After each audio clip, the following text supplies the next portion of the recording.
Scene 1. The last days of October.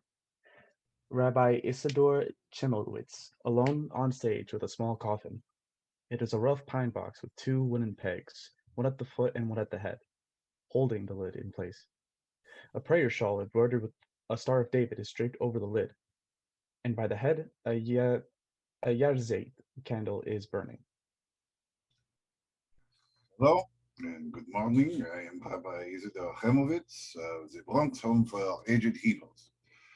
We are here this morning to pay respects at the passing of Sarah Ironson, devoted wife of Benjamin Ironson, also deceased. Loving and caring mother of her sons Morris, Abraham, and Samuel, and her daughters Esther and Hakel, beloved grandmother of Max, Mark, Louis, Lisa, Maria, Leslie, Angela, Doris, Luke, and Eric. Eric. This is a Jewish name. Eric. A large and loving family. We assemble that we may mourn collectively this good and righteous woman. This woman, I did not know this woman. I cannot accurately describe her attributes nor do justice to her dimensions. She was, well, in the Bronx Home of Aged Hebrews are many like this, the old, and to many I speak, but not, to be frank, with this one. She preferred silence. So, I do not know her, yet I know her. She was not a person, but a whole kind of person. The ones who crossed the ocean, who brought with us to America the villages of Russia and Lithuania, and how we struggled, and how we fought for the family, for the Jewish home, so that you would not grow up here in this strange place, in the melting pot where nothing melted. Descendants of this immigrant woman, you do not grow up in America, you and your children and their children with the Goyish names. You do not live in America. No such place exists. Your clay is the clay of some Litvak shtetl. Your air, the air of the steppes, because she carried the old world on her back across the ocean in a boat. And she put it down on Grand Concourse Avenue or in Flatbush. And she worked that earth into your bones. And you pass it to your children. This ancient culture and home. You can never make that crossing that she made, for such great voyages in this world do not anymore exist. But every day of your lives, the miles, that voyage between that place and this one you cross. Every day. You understand me? In you, that journey is. So, she was the last of the Mohicans, this one was. Pretty soon, all the old will be dead. Scene 2. Same day, Roy and Joel in Roy's office. Roy at an impressive desk, bare except for a very elaborate phone system. Rows and rows of flashing buttons which bleep and beep and whistle incessantly, making chaotic music underneath Roy's conversations. Joe is sitting, waiting. Roy conducts business with great energy, impatience, and sensual abandon. Gesticulating, shouting, cajoling, crooning, playing the phone, receiver, and hold button with virtuosity and love. Hold! I wish I was an octopus. A fucking octopus! 8 loving arms and all those suckers. Know what I mean? No, I am not. Yeah, you want lunch? Don't really understand. No, that's okay. I just. Eileen, Roy Cohn. Now, what kind of greeting is? I thought we were friends. Look, Mrs. Sofa, you don't have to get. No, okay, you're upset. You're yelling. You'll aggravate your condition. You shouldn't yell. You'll pop little blood vessels in your face if you yell. Oh, that was a joke, Mrs. Sofa. I was joking. I already apologized 16 times for that, Mrs. Sofa. This'll take a minute. Eat already. Hey, what is this tasty sandwich here, huh? It's, liver, something. Here. No, I already told you it wasn't a vacation. It was business, Mrs. Sofer. I have clients in Haiti, Mrs. Sofer. Listen, Eileen. You think I'm the only goddamn lawyer in history ever missed a court date? Don't make such a fucking... Hold! You hag! This is a bad time. I'm happy to come back. Bad time? This is a good time. Baby doll, get me... Oh, fuck, wait. Hello? Yeah. Sorry to keep you holding, Judge Hollins. Oh, Mrs. Hollins. Sorry, dear. The deep voice you got. Enjoying your visit? She sounds like a truck driver, and he sounds like Kate Smith. Very confusing. Nixon appointed him. All the geeks are Nixon appointees. Yeah, right. Good. So how many tickets, dear? 7. For what? Cats, 42nd Street, what? No, you wouldn't like Lacage. Trust me, I know. Oh, for God's sake, hold! Baby doll. 7 for Cats or something. Anything hard to get. I don't give a fuck, and neither will they. You seen Lacage? No, I haven't had an opportunity to go to the Best thing on Broadway. Fabulous. Best thing on Broadway, maybe ever. Who? Oh, Jesus H. Christ. Harry. No, Harry. Judge John Francis Grimes, Manhattan Family Court. Do I have to tell you every goddamn thing myself? Touch the bastard, Harry. And don't call me on this line again. I told you not to. Roy, should I wait outside? I'm happy to come back another time. Sit. You hold. I pay you to fuck you, Harry, you jerk. Half-wit dick brain. I see the universe, Joe, as a kind of sandstorm in outer space with winds of mega hurricane velocity. But instead of grains of sand, it's shards and splinters of glass. You ever feel that way? You ever have one of those days? I'm not sure I really How's know life in appeals? exactly How's the what you're judge? talking about. He sends his best. He's a good man, loyal. Yeah, not the brightest man on the bench, but he has manners. Oh, and he has a nice head of silver hair. He gives me a lot of responsibility. Yeah, like writing his decisions and signing his name. Well, He's a nice guy. He's a nice guy, and you cover admirably. Thanks, Roy. Yeah? Who is I'm not really this? sure what you would... Well, who the fuck are you? Old Harry, 87 grand, something like that, okay? Fuck him. Eat me. New Jersey, chain of porno film stores in there. Weehawken. That's Harry. That's the beauty of the law. So, baby doll, what? Cats love it. 8 o'clock. The theater's always at 8 o'clock. Fucking tourists. Oh, live a little, Joe. Eat something for Christ's sake. Roy, could you... Hold on. What? Give up the No, phone. hold on a minute. Mrs. Sofa?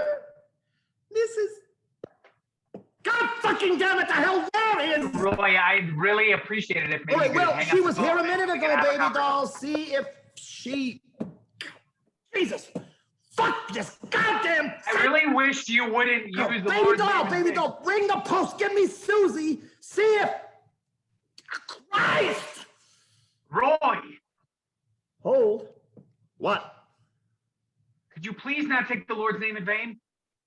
Sorry. I'm sorry, but please, at least At least while I'm... Yeah. Right. Sorry. Fuck. Only in America. Baby doll, tell him all to fuck off. Tell him I died. You handle Mrs. Sofer. Tell her it's on the way. Tell her I'm stupping the judge, all right? I'll call her back. I will call her. I know how much I borrowed. She's got 400 times that stuffed up her. Yeah, tell her I said that.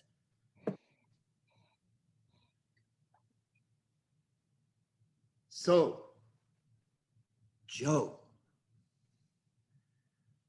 I'm sorry, Roy. I have No. Principles count. I respect principles. I mean, I'm not religious, but I like God and God likes me. Baptist, Catholic? Mormon. Oh, delectable. Absolutely. Only in America. So, Joe, what do you think? Well, It's a little Yeah, crazy life. chaotic. Well, but God bless chaos, right? Yeah. Huh. Mormons. I knew Mormons in Nevada.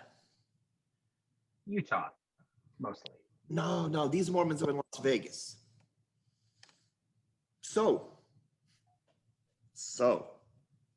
how would you like to go to Washington and work for the Justice Department? Sorry? How would you like to go to Washington and work for the Justice Department? All I got to do is pick up the phone, talk to Ed, and you're in. In what? Exactly. Associate assistant, something big. Internal affairs. Heart of the woods. Something nice with clout. Ed? Meese? The Attorney General? Oh, You just have to pick up the phone. I have to think.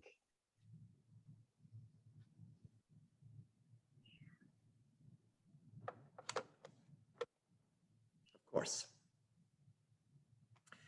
It's a great time to be in Washington, Joe. Roy, it's incredibly exciting. And opportunity, it I would really mean appreciate it. something to me. You understand?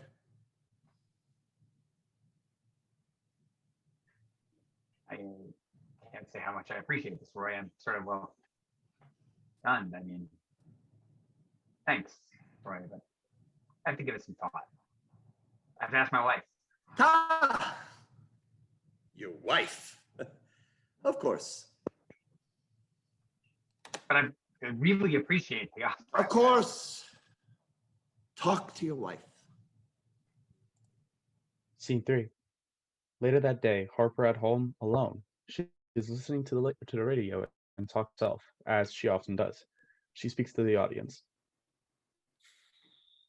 People who are lonely, people left alone, sit talking nonsense to the air, imagining beautiful systems dying, old fixed orders spiraling apart. When you look at the ozone layer from outside a spaceship, it looks like a pale blue halo, a gentle shimmering areola encircling the atmosphere, encircling the earth. 30 miles above our heads, a thin layer of 3-atom oxygen molecules, product of photosynthesis, which explains the fussy vegetable preference for visible light, its rejection of darker rays and emanations, danger from without.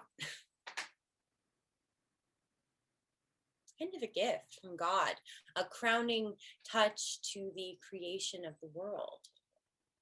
Guardian angels, hands linked to make a spherical net, a blue-green nesting orb, a shell of safety for life itself. But everywhere, things are collapsing, lies surfacing, systems of defense giving way. This is why, Joe, this is why I shouldn't be left alone. I'd like to go traveling. Leave behind to worry. I'll send postcards with strange stamps and tantalizing messages on the back. Later, maybe. Nevermore. Mr. Oh. Lies, a travel agent enters. You startled me. Cash, check, or credit card? I remember you. You're from Salt Lake. You sold us the plane tickets when we flew here. What are you doing in Brooklyn? You said you wanted to travel? And here you are. How thoughtful. Mr. Lies, the International Order of Travel Agents. We mobilize the globe. We set people adrift. We stir the populace and send nomads eddying across the planet. We are adept at motion, accolades of the flux, cash, check, or credit cards. Name your destination. Started me. I want to see the hole in the ozone. I heard on the radio that there's a hole in the ozone. I can arrange a guided tour now. Soon, maybe. Soon. I'm not safe here, you see. Things aren't right with me. Weird stuff happens. Like? Well, like you, for instance, just appearing. Or last week. Well, never mind. People are like planets. You need a thick skin. Things get to me. Joe stays away, and now, well, look, my dreams are talking back to me. It's the price of rootlessness, motion sickness, the only cure to keep us moving. I'm undecided. I feel that something's going to give. It's 1985, 15 years till the third millennium. Maybe Christ will come again. Maybe seeds will be planted. Maybe there'll be harvests then. Maybe early figs to eat. Maybe new life. Maybe fresh blood. Maybe companionship and love and protection, safety from what's outside. Maybe the door will hold, or maybe the troubles will come, and end will come, and the sky will collapse, and there will be terrible rains and the showers of poison light. Or maybe every life is really fine. Maybe Joe loves me and I'm only crazy thinking otherwise. Maybe not. Maybe it's even worse than I know. Maybe I want to know. Maybe I don't. The suspense, Mr. Lies, it's killing me. I suggest a vacation. That was the elevator. Oh my God, I should fix myself up. I have to go. You shouldn't be here. Yeah, me too. You aren't even real. Call me when you decide. No! Buddy? Sorry I'm late. I was just out walking. Are you mad? I got a little anxious. Body kiss?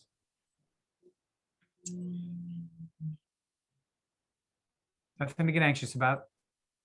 So, how'd you like to move to Washington? Scene 4. Same day. Lewis and Pryor outside the funeral home, sitting on a bench, both dressed in funeral finery, talking. The funeral service for Sarah Ironson has just concluded, and Lewis is about to leave for the cemetery. My grandmother actually saw Emma Goldman speak in Yiddish, but all Grandma could remember was that she spoke well and wore a hat. What a weird service. That rabbi. Oh, a definite find. Get his number when you go to the graveyard. I want him to bury me. You better head out there. Everyone gets to put dirt on the coffin once it's lowered in. Ooh, cemetery fun. Don't want to miss that. It's an old Jewish custom to express love. Here, Grandma, have a shovelful.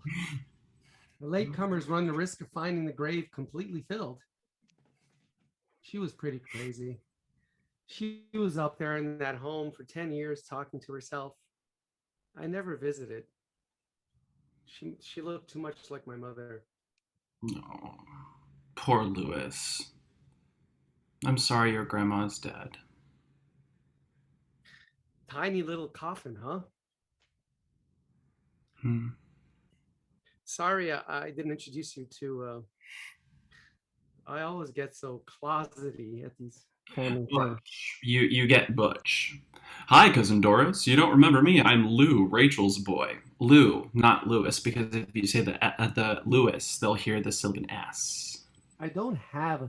I don't blame you. Hiding, bloodlines, Jewish curses are the worst. I personally would dissolve if anyone ever looked me in the eye and said, "Feh." Fortunately, wasps don't say "beh." Oh, and by the way, darling cousin Doris is a dyke. No. Really? You don't notice anything. If I hadn't spent the last 4 years fellatiating you, I'd swear you were straight. You're in a pissy mood? Cat still missing? Not a furball in sight. It's your fault. It is. I warned you, Lewis. Names are important. Call an animal Little Sheba, and you can't expect it to stick around. Besides, it's a dog's name. I wanted a dog in the first place, not a cat. He sprayed my books. He was a female cat. Cats are stupid, high-strung predators. Babylonians sealed them up in bricks. Dogs have brains. Cats have intuition. A sharp dog is as smart as a really dull 2-year-old child. Cats know when something's wrong. Only if you stop feeding them. They know. That's why Sheba left, because she knew. Knew what?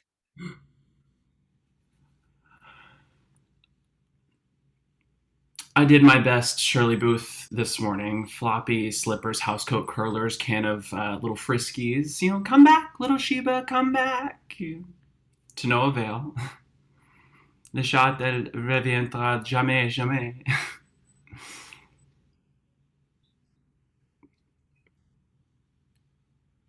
See? That's just a burst blood vessel. Well, not according to the best medical authorities. What? Tell me. KS, baby. Lesion number 1. Look at the wine dark kiss of the angel of death. Oh, please. I'm a legionnaire. I'm the foreign legion. The American legion. Legionnaire's disease. Stop. My troubles are legion. Will you stop? Don't you think I'm handling this well? You know, I'm going to die. Bullshit. Let go of my arm. No. Let go. Grabbing No. Brian pressed him furiously. I can't find a way to spare you, baby. No wall like the wall of hard scientific fact. KS. Wham. Bang your head on that. Fuck you. Fuck you, fuck you, fuck you. That's what I like to hear, a mature reaction. Let's go see if the cats come home. Lewis. When did you find this? I couldn't tell you. Why? I was scared, Lou, Of what? that you'll leave me. Oh. Bad timing, funeral and all, but I figured as long as we're on the subject of death, I have to go bury my grandma. Lou, then you'll come home. Then I'll come home. Scene 5. Same day later on. Split scene. Joe and Harper at home, Lewis at the cemetery with Rabbi Isidore Schimmelwitz and the little coffin. Washington? It's an incredible honor, buddy. And just I think, have to think. of course. Say no. You said you were going to think about it. Well, I don't want to move to Washington. Well, I do. It's a giant cemetery. And huge white graves and mausoleums everywhere. You could live in Maryland or Georgetown. Well, we're happy here. That's not really true, buddy. I mean, we've got all kinds of... Well, we're happy enough. Pretend happy. That's better than nothing. Time to make some changes, Harper. No changes. Why? I've been chief clerk for 4 years. I make $29,000 a year. That's ridiculous. I graduated 4th in my class and I make less than anyone I know. And I'm tired of being a clerk. I want to go where something good is happening. Nothing good happens in Washington. We'll forget church teachings and buy furniture at Conrad's and become yuppies. I have too much to do here. Like what? I do have things. What things? I have to finish painting the bedroom. You've been painting in there for over a year. I know. It just isn't done because I never have time to finish it. Well, that doesn't make sense. You have all the time in the world. You can finish it when I'm at work. Well, I'm afraid to go in there alone. Afraid of what? I heard someone in there, metal scraping on the wall, and a man with a knife, maybe? There's no one in the bedroom, Harper. Not now. This morning either. How do you know? You were at work this morning. There's something creepy about this place. Remember Rosemary's Baby? Rosemary's Baby? Our apartment looks like that one. Wasn't that apartment in Brooklyn? No, it was. Well, it looked like this. It did. Let's move. Georgetown is worse. The Exorcist was in Georgetown. The devil everywhere you turn, huh, buddy? Yeah, everywhere. How many pills today, buddy? None. 1, 3. Only 3. Why are there just 2 little wooden pegs holding the lid down? So she can get out easier if she wants to. I hope she stays put. I pretended for years that she was already dead. When they called to say she had died, it was a surprise. I abandoned her. Schafer wie die Sonne von der Schlange ist ein undankbar Kind. I don't speak Yiddish. Sharper than the serpent's tooth is the ingratitude of children. Shakespeare. König Lear. Rabbi, what does the Holy Writ say about someone who abandons someone he loves at a time of great need? Why would a person do such a thing? Because he has to?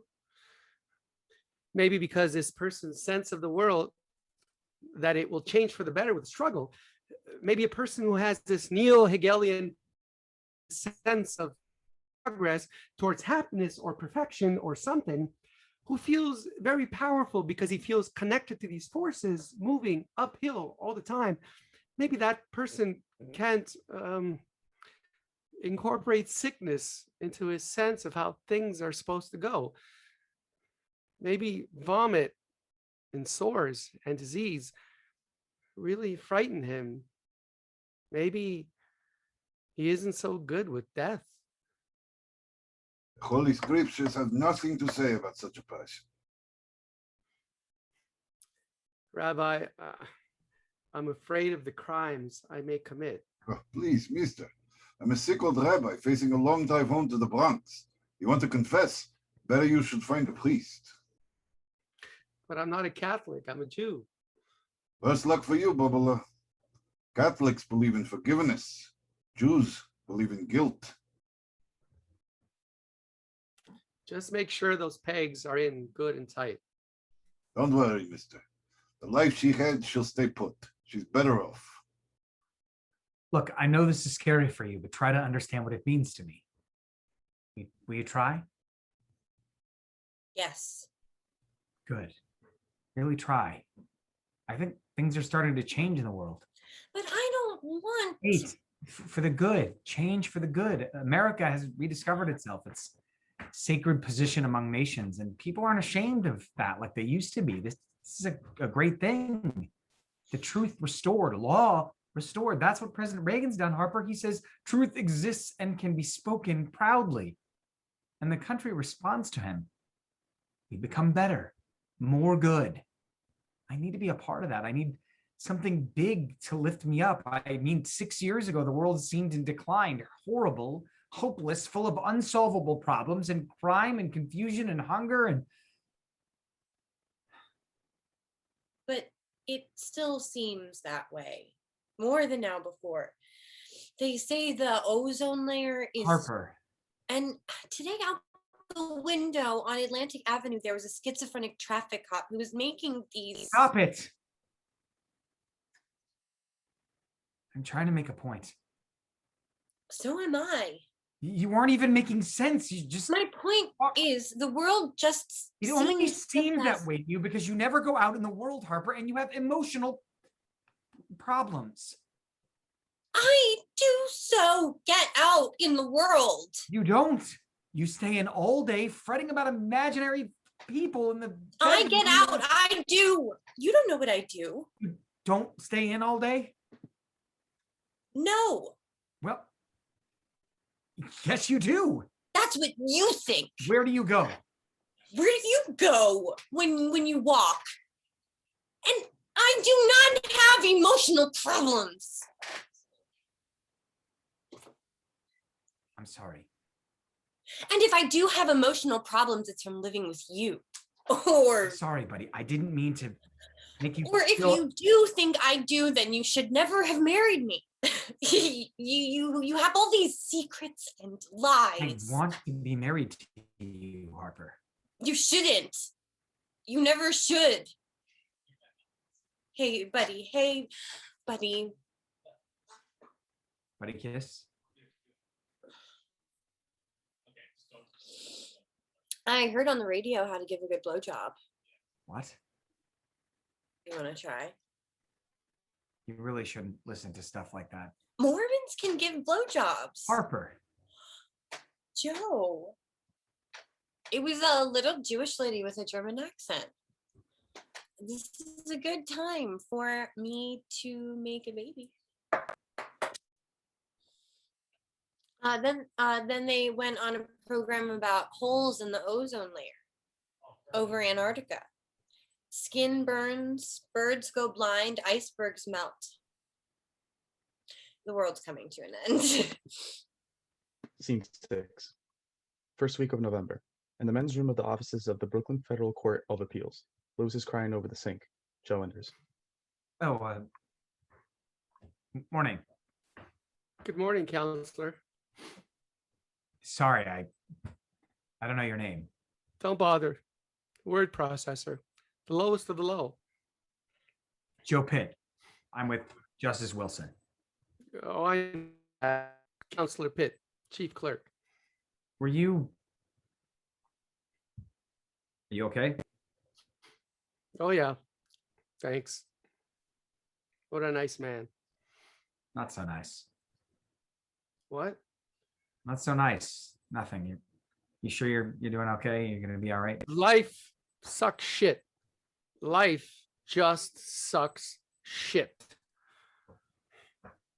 What's wrong? Running my nylons. Sorry? Forget it. Look, thanks for asking. Well, I mean, if there's anything that I can. I mean, it really is nice of you.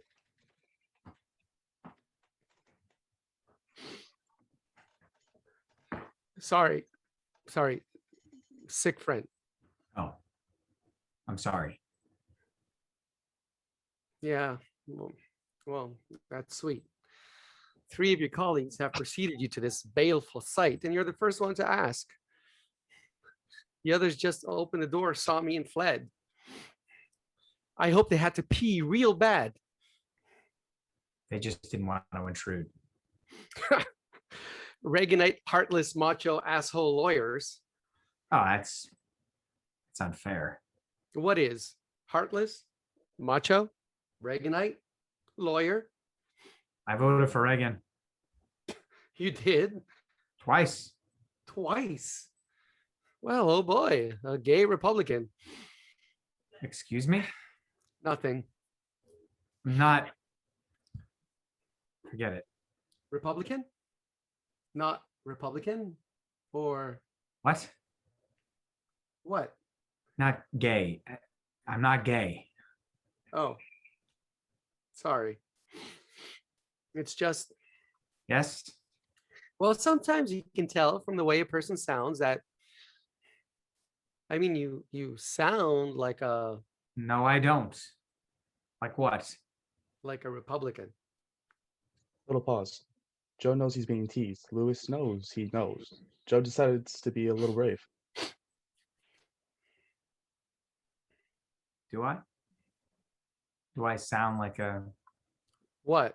Like a Republican or Do I Do you what?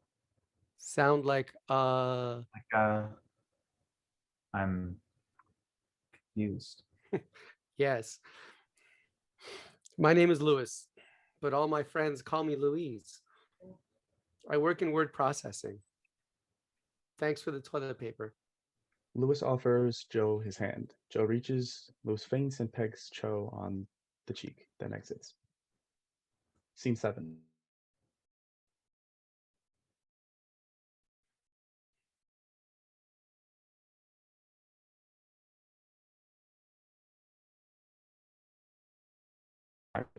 Time. Pryor has appeared in this one, or Harper has appeared in prior stream. It is bewildering. Pryor, alone, putting on makeup, then examining the results in the mirror to the audience.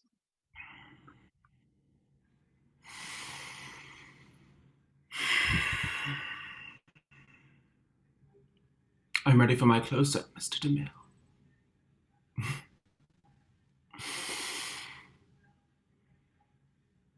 One wants to move through life with elegance and grace, blossoming infrequently but with exquisite taste and perfect timing, like a rare bloom, a zebra orchid. One wants, but one so seldom gets what one wants. Does one?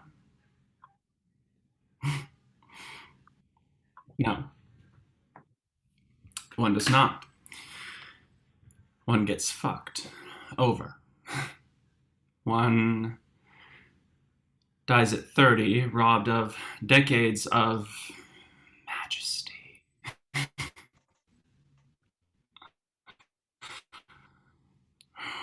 Fuck this shit. Fuck this shit.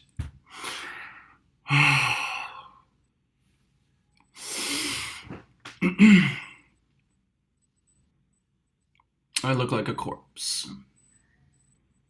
A corpsette. Oh, my queen. You know you've hit rock bottom when even drag is a drag. Are you? Who are you? What are you Who are doing you? in my hallucination? I'm not in your hallucination. You're in my dream. You're wearing makeup. But you're So a are you? man.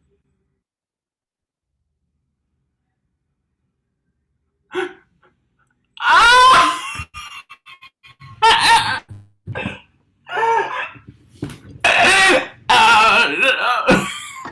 The hands and feet give it away.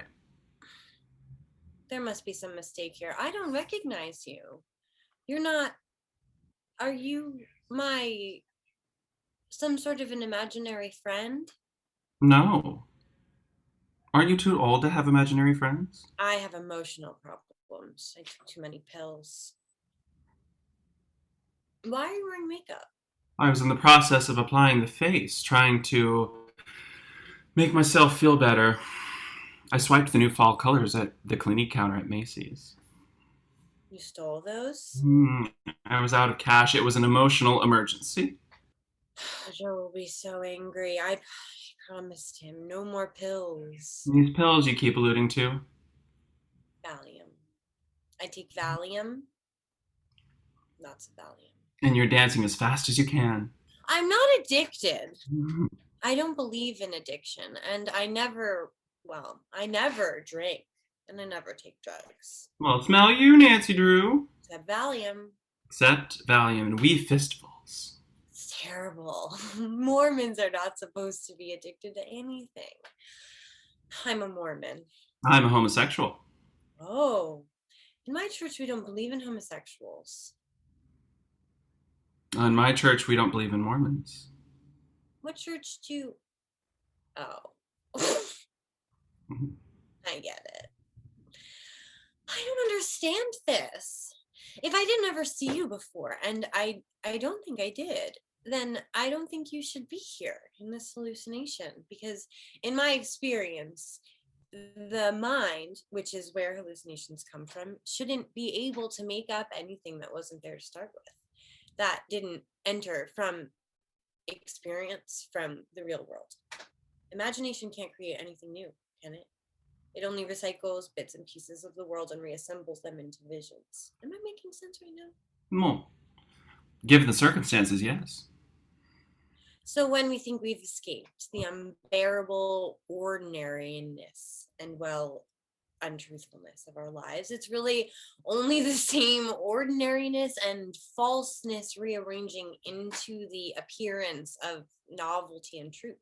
Nothing unknown is knowable. Don't you think that's depressing?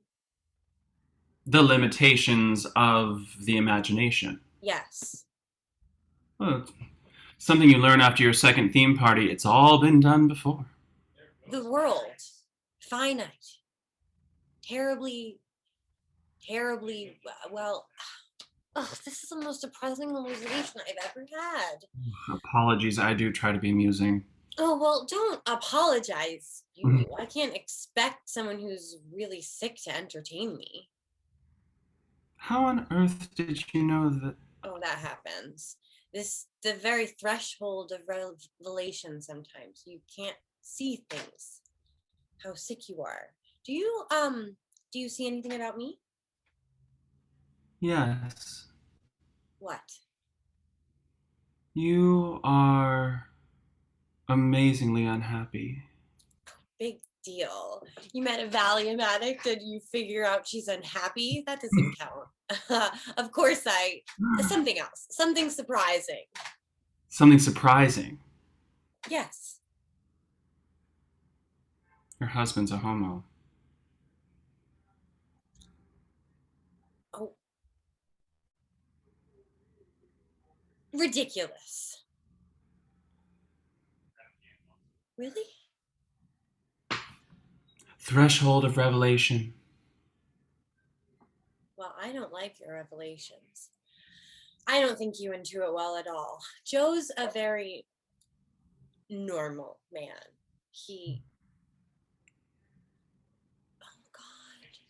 Oh God.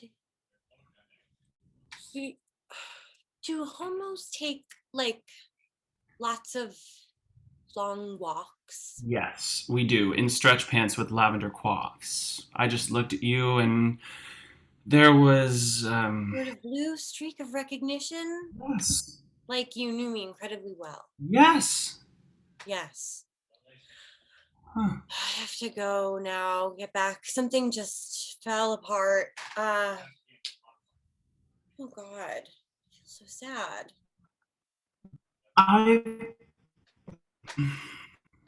I'm sorry. I usually say fuck the truth, but mostly the truth fucks you. I see something else about you. Oh. Deep inside you. There's a part of you, the innermost inner part, entirely free of disease. I can see that. Is that... That isn't true.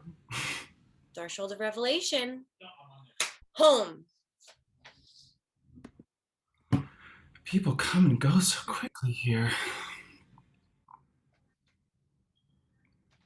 I don't think there's any uninfected part of me. My heart is pumping polluted blood. I feel dirty. He begins to wipe makeup off with his hands, smearing it around. A large gray feather falls from up above. Pryor stops smearing the makeup and looks at the feather. He goes to it and picks it up. Look up. Hello? Look up. Who's that? Prepare the way. I don't see any... Look up, prepare the way. The infinite descent of breath in air floating down. Glory to... Hello? Is that it? Hello? What the fuck? Poor me, poor me. Why me?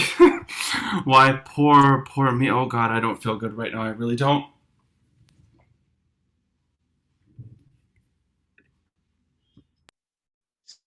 Scene A. Where were you? Out, Where? just out, thinking. It's late. I had a lot to think about. I burned dinner. Sorry. Not my dinner. My dinner was fine. Your dinner. Put it back in the oven and I turned everything up as high as it could go and I watched it till it burned black. Still hot. Very hot. Do you want it? You didn't have to do that. I know. It just seemed like the kind of thing a mentally drained, sex-starved, pill-popping housewife would do. Uh-huh. So I did it. Who knows anymore what I have to do? How many pills? A bunch. Don't change the subject. I won't talk to you when you're in. No, don't do that. I'm fine. I'm fine. Pills are not the problem, not our problem. I want to know where you've been. I want to know what's going on. Going on with what? The job? Not the job. I said I need more time. Not the job. Mr. Cohn, I talked to him on the phone. He said I had to hurry and but I can't get you to talk sensibly about anything. Shut up. What? Stick to the subject. I don't know what that is. You have something you want to ask me? Ask me. Go. I can't. I'm scared of you. I'm tired. I'm going to bed. Tell me without making me ask, please. It's crazy. I'm not going to. When you come through the door at night, your face is never exactly the way I remembered it. I get surprised by something. I mean, and hard about the way you look. Even the weight of you in the bed at night, the way you breathe, your sleep seems so unfamiliar. You terrify me. I know who you are. Yes, I'm the enemy. That's easy. That doesn't change. You think you're the only one who hates sex? I do.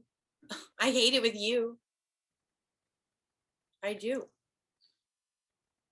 I dream that you batter away at me till all my joints come apart like wax and I fall into pieces. It's like a punishment. It was wrong of me to marry you. I knew you. It's a sin and it's killing us both. You can always tell when you've taken pills because it makes you red-faced and sweaty. And frankly, that's very often why I don't want to engage it. You aren't pretty, not like this. I have something to ask you. Then ask. Ask. What in the hell are you? Are you a homo? Are you? And if you try to walk out right now, I'll put your dinner back in the oven and turn it up so high that the whole building will fill with smoke and everyone in it will asphyxiate. So help me God, I will. Now answer the question. What if we just talk? Then tell me, please, and we'll see. No, I'm not. I don't see what difference it makes. Jews don't have any clear textual guide to the afterlife, even that it exists. I don't think much about it.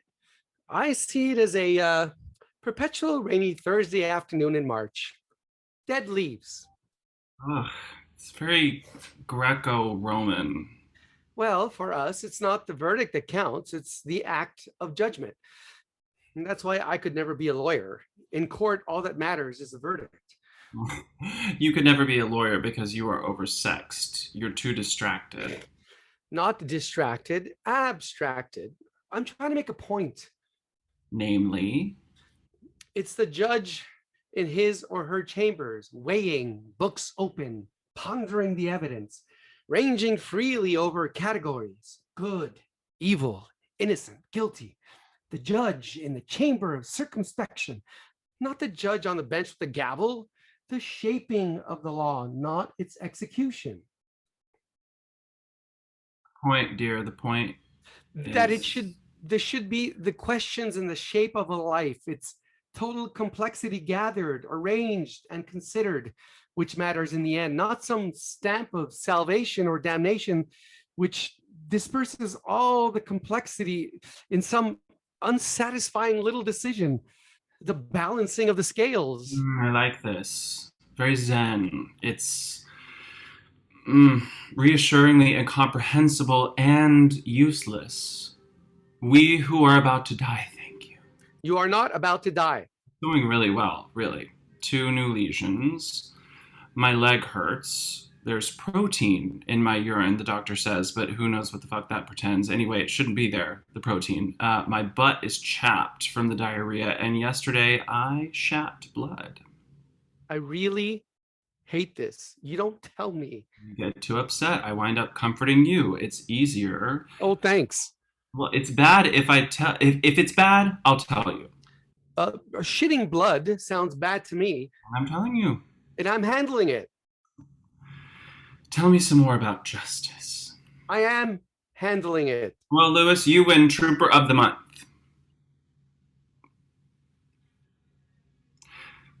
I take it back. You aren't Trooper of the Month. This isn't working. Tell me some more about justice. You're not about to die. Justice is an immensity, a confusing vastness. Justice is God. Prior? You love me? Yes. What if I walked out on this? Would you hate me forever?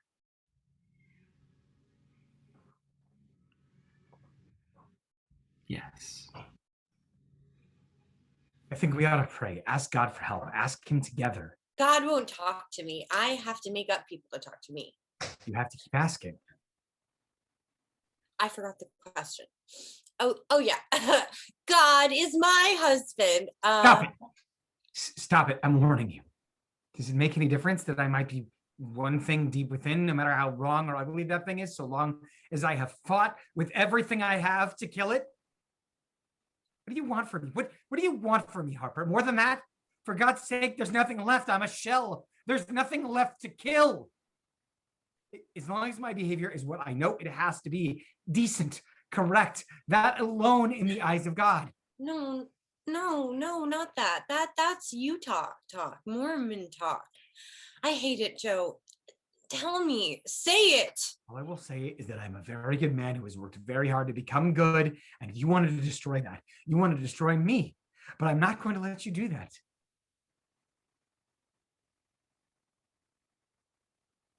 I'm going to have a baby. Liar. You liar. A baby born addicted to pills. A baby who does not dream, but who hallucinates, who stares up at with big mirror eyes and who does not know who we are.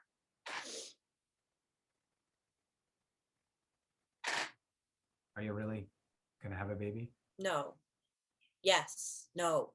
Yes. Get away from me. No. Now we both have secrets. One of my ancestors was a ship's captain who made money bringing whale oil to Europe and returning with immigrants, Irish mostly, packed in tight so many dollars per head. The last ship he captained foundered off of the coast of Nova Scotia in a winter tempest and sank to the bottom. He went down with the ship, Le Grand Chest. But his crew took 70 women and kids in the ship's only longboat, this big open rowboat. And when the weather got too rough and they thought the boat was overcrowded, the crew started lifting people up and hurling them into the sea until they got the ballast right. They walked up and down the longboat, eyes to the waterline. And when the boat rode low in the water, they'd grab the nearest passenger and throw them into the sea. The boat was leaky, see. 70 people. They arrived in Halifax with 9 people aboard. Jesus. I think about that story a lot now. People in a boat, waiting, terrified, while implacable, unsmiling men, irresistibly strong, seize maybe the person next to you, maybe you. And with no warning at all, with time only for a quick intake of air, you are pitched into freezing, turbulent water and salt and darkness to drown. I like your cosmology, baby.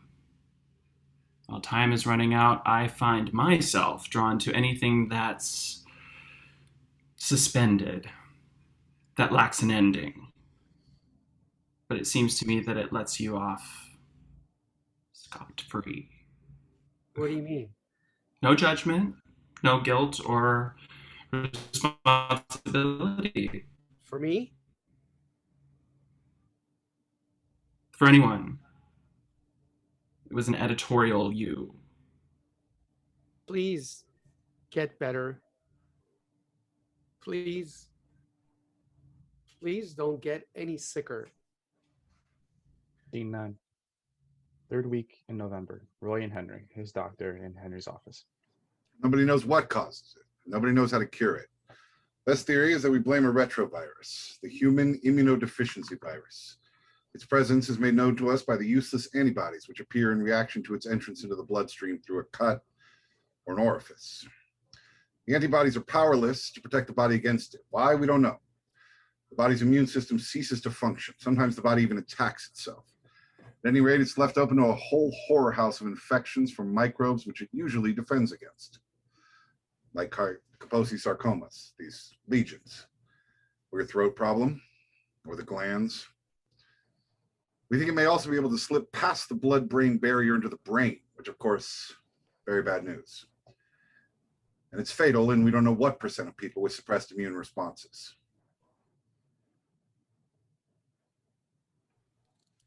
This is all very interesting, Mr. Wizard. But why the fuck are you telling me this? Well, I've just removed one of 3 lesions, which biopsy results will probably tell us is a Kaposi sarcoma lesion. And you have a pronounced swelling of glands in your neck, groin, and armpits. Lymphadenopathy is another sign. And you have oral candidiasis and maybe a little more fungus under the fingernails of 2 digits on your right hand. So that's why... This disease. Syndrome. Whatever. It affects mostly homosexuals and drug addicts. Mostly. Hemophiliacs are also at risk. Homosexuals and drug addicts. So why are you implying that I... What are you implying, Henry? I don't... I'm not a drug addict. Come on, Roy. Oh, what? What? Come on, Roy. What? Do you think I'm a junkie, Henry? Do you see tracks? This is absurd. Say it. Say what? Say, Roy Cohn, you are a... Roy. You are a... Go on. Not Roy Cohn, you are a drug fiend. Roy Marcus Cohn, you are a... Go on, Henry. It starts with an H. I'm not going to... With an H, Henry! And it isn't hemophiliac. Come on. What are you doing, Roy? No, say it. I mean it. Say, Roy Cohn, you are a homosexual.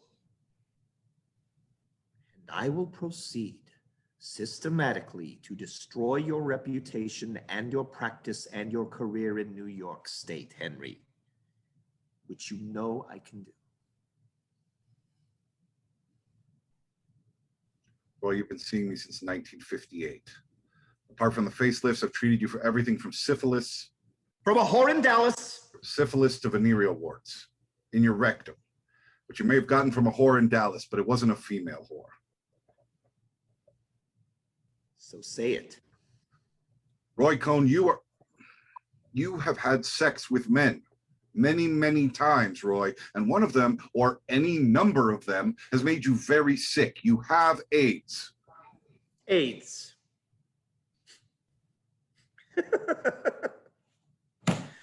Your problem, Henry, is that you are hung up on words, on labels, that you believe they mean what they seem to mean. AIDS, homosexual, gay, lesbian. You think these are names that tell you who someone sleeps with, but no, they don't tell you that. No. No. Like all labels, they tell you one thing and one thing only. Where does an individual so identified fit in the food chain, in the pecking order? Not ideology or sexual taste, but something more simpler. Clout. Not who I fuck or who fucks me, but who will pick up the phone when I call. Who owes me favors? This is what a label refers to. Now, to someone who does not understand this, homosexual is what I am because I have sex with men. But really, this is wrong. Homosexuals are not men who sleep with other men. Homosexuals are men who in 15 years of trying cannot get a pissant anti-discrimination bill through city council.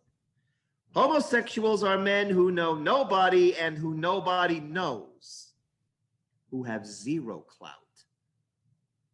Does this sound like me, Henry? No. No.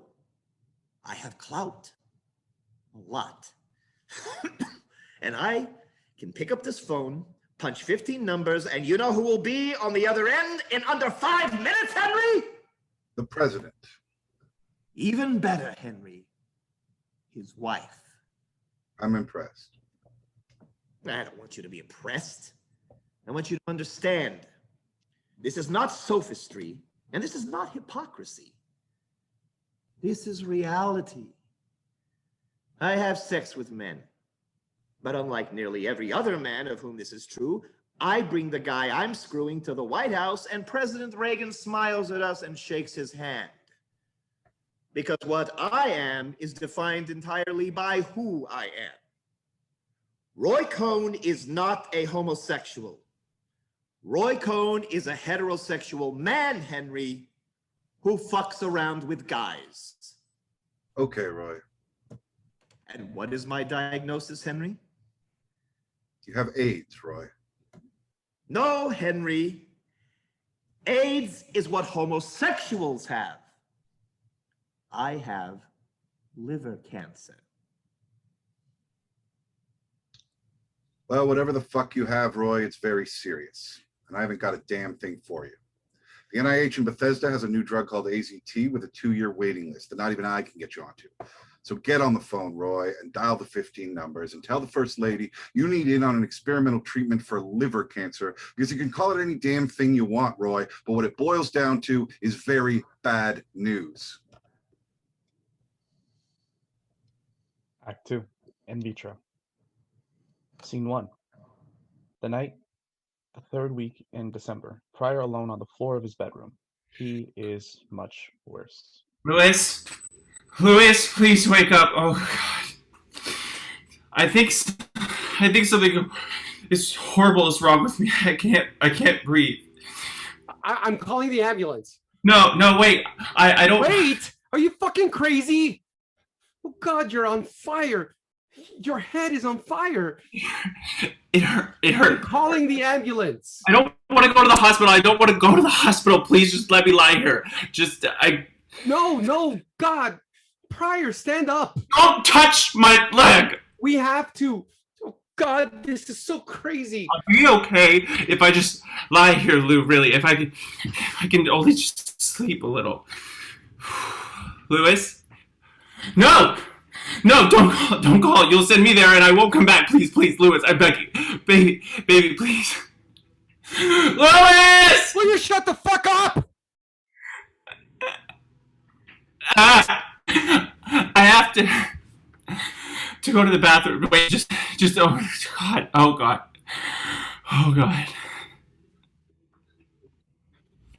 Pryor, they'll be here in... Oh my God. I'm sorry. What? I had an accident. This is blood. Maybe you shouldn't don't touch me.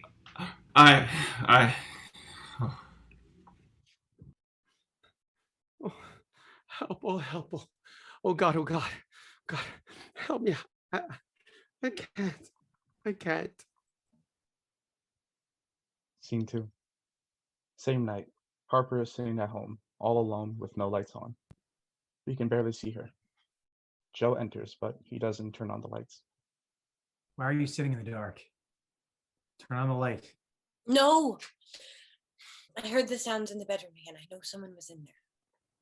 No one was. Maybe actually under the bed, under the covers with a knife. Oh boy, Joe. I'm thinking of going away. By which I mean, I think I'm going off again. You know what I mean? Please don't. Stay. I can fix it. I pray for that. This is my fault, but I can correct it. You have to try to. He turns on the light. She turns it off again. When you pray, what do you pray for? I pray for God to crush me, break me up into little pieces and start all over again. Please don't pray for that. I had a book of Bible stories when I was a kid. There was a picture I'd look at 20 times every day. Jacob wrestles with the angel. I don't really remember the story or why the wrestling, just a picture. Jacob is young and very strong. The angel is a beautiful man with golden hair and wings, of course. I still dream about it many nights. It's me in that struggle, fierce and unfair. The angel is not human and it holds nothing back. So how could anyone human win? What kind of a fight is that? It's not just losing means your soul thrown down in the dust, your heart torn out from God's, but you can't not lose. In the whole entire world, you are the only person I love or have ever loved. And I love you terribly, terribly. That's what's so awfully irrefutably real. I can't make up anything, but I can't dream that away. Are you really going to have a baby?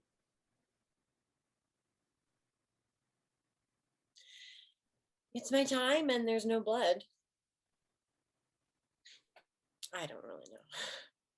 I suppose it wouldn't be a great thing. Maybe I'm just not bleeding because I took too many pills.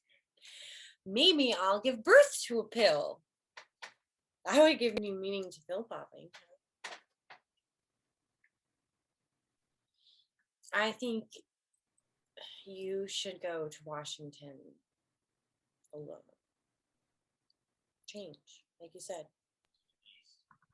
I'm not going to leave you, Harper. Well, maybe not. But I'm going to leave you. Scene 3. 1 a.m. the next morning. Louis and a nurse, Emily, are sitting in Pryor's room in the hospital. He'll be all right now. No, he won't. No, I guess not. I gave him something that makes him sleep. Deep asleep? Orbiting the moons of Jupiter. A good place to be. Any place better than here. You his, Yes, I'm his, This must be hell for you. It is. Hell. The afterlife. Which is not at all like a rainy afternoon in March, by the way, Pryor. A lot more vivid than I'd expected. Dead leaves, but the crunchy kind. Sharp, dry air. The kind of long, luxurious, dying feeling that breaks your heart. Yeah. Well, we all get to break our hearts on this one. He seems like a nice guy. Cute. Not like this. Yes, he is. Was. Whatever. Weird name. Pryor Walter. Like The Walter before this one. Lots of Walters before this one. Pryor is an old family name in an old family. The Walters go back to the Mayflower and beyond, back to the Norman Conquest. He says there's a Pryor Walter stitched into the Bayeux tapestry. Is that impressive? Well, it's old, very old, which in some circles equals impressive.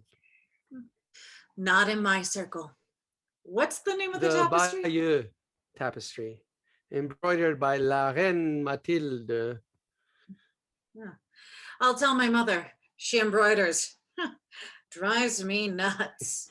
Manual therapy for anxious hands. Maybe you should try it. Matilda stitched while William the Conqueror was off to war. She was capable of more than loyalty, devotion. She waited for him. She stitched for years. Come back broken and defeated from war, she would have loved him even more. And if he had returned mutilated, ugly, full of infection and horror, she would still have loved him. Fed by pity, by a sharing of pain, she would have loved him even more and even more.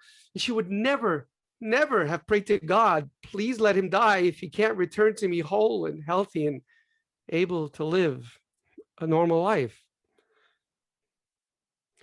If he had died, she would have buried her heart with him. So what the fuck is wrong with me?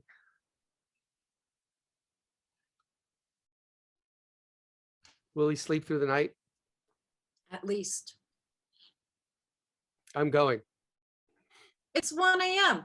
Where do you have to go? I know what time it is. A walk. Night air. Good for the park. Be careful. Danger. Tell him if he wakes up and you're still on. Tell him goodbye. I had to go. Scene 4.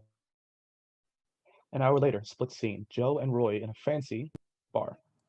Louis and a man in the Rumble in Central Park. Joe and Roy are sitting at the bar. The place is brightly lit. Joe has a plate of food in front of him, but he isn't eating. Roy occasionally reaches over the table and forks small bites off Joe's plate. Roy in a tuxedo, bow tie loosened. Joe is dressed casually. Roy is drinking heavily. Joe, not at all. Louis and the man are eyeing each other, each alternating interest and indifference. Those were something she started when she miscarried, or no, she took some before that. She had a really bad time at home when she was a kid. Her home was really bad. I think a lot of drinking and physical stuff. She doesn't talk about that. And instead, she talks about the sky falling down, people with knives hiding under sofas, monsters, Mormons. Everyone thinks Mormons don't come from homes like that. Aren't supposed to behave that way. We do. It's not lying or being two-faced. Everyone tries very hard to live up to God's strictures, which are very strict.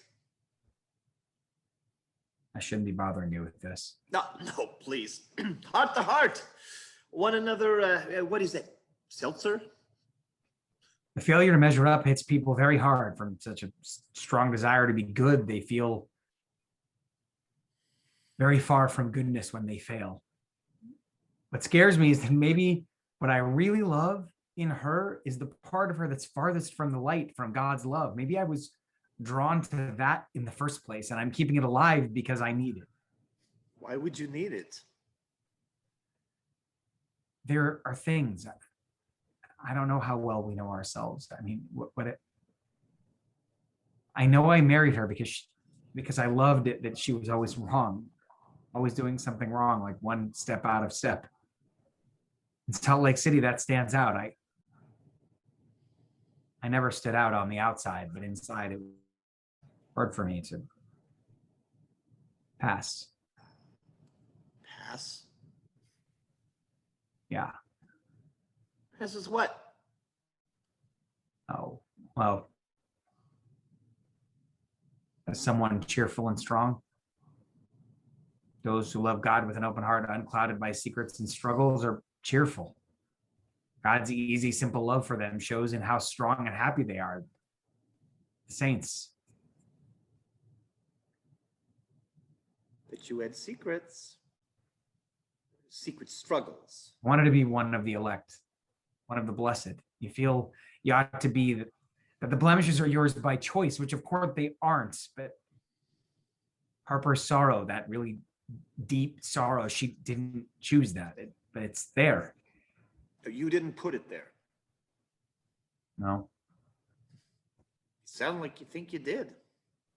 I'm responsible for her. Because she's your wife. That, and I do love her. Whatever, she's your wife. And so there are obligations to her, but also to yourself. She'd fall apart in Washington. Then let her stay here. She'll fall apart if I leave her. Then bring her to Washington. I just can't, Roy. She needs me. Listen, Joe. I'm the best divorce lawyer in the business. Can't Washington wait?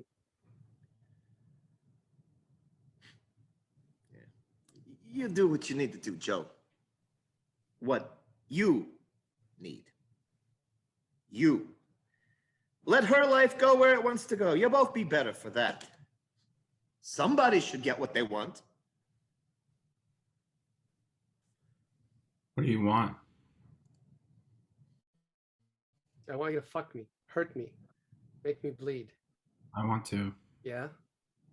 I want to hurt you. Fuck me. Yeah? Hard. Yeah, you've been a bad boy. Very bad. Very bad. Shh, boy. Yes, I do. Yes, what?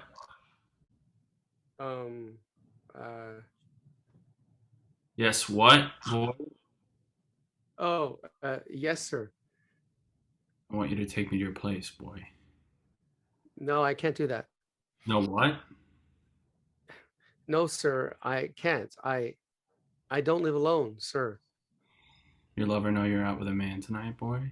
No, sir, my lover doesn't know. Your lover know you... Let's change the subject, okay? Can we go to your place? I live with my parents. Oh. Everyone who makes it in this world makes it because somebody older and more powerful takes an interest. The most precious asset in life, I think, is the ability to be a good son. You have that, Joe, somebody who can be a good son to a father who pushes them farther than they would otherwise go. I've had many fathers. I owe my life to them. Powerful, powerful men. Walter Winchell, Edgar Hoover, Joe McCarthy, most of all. He valued me because I am a good lawyer, but he loved me because I was and I am a good son. He was a very difficult man, very guarded and cagey.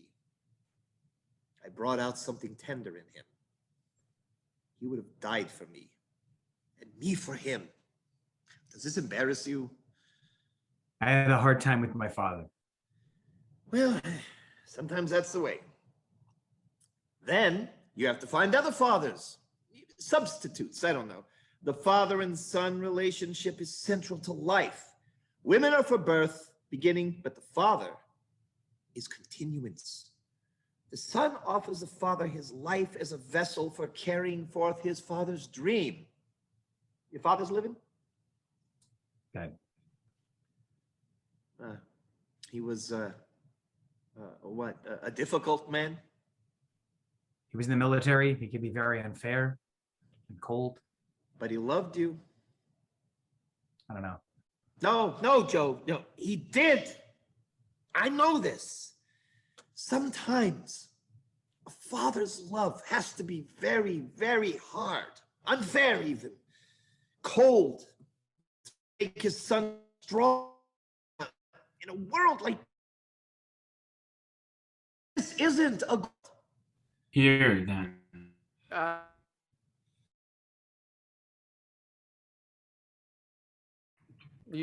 Here, I don't use them. forget it then. No, wait.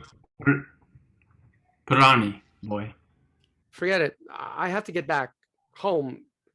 I must be going crazy. Come on, please. You won't find out. It's cold. Too cold. Never too cold. Let me warm you up. Please. They begin to fuck. Relax. Not a chance. What? I think it broke the rubber. Do you want me to keep going or pull out? Should I? Keep going. Infect me. I don't care. I don't care. The man pulls out.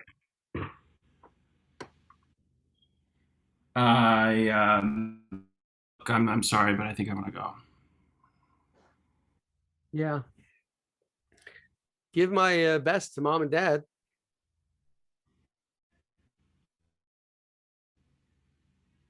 Ow! The man drops him. It was a joke.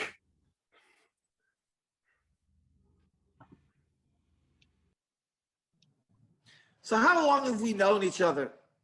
Since 1980. Right. A long time. I feel close to you, Joe. Do I advise you well? You've been an incredible friend, Roy. I want to be family. Familia, as my Italian friends call it. La familia, a lovely word. It's important for me to help you like I was helped. I owe practically everything to you, Roy. I'm dying, Joe. Cancer. Oh my God. Please, let me finish.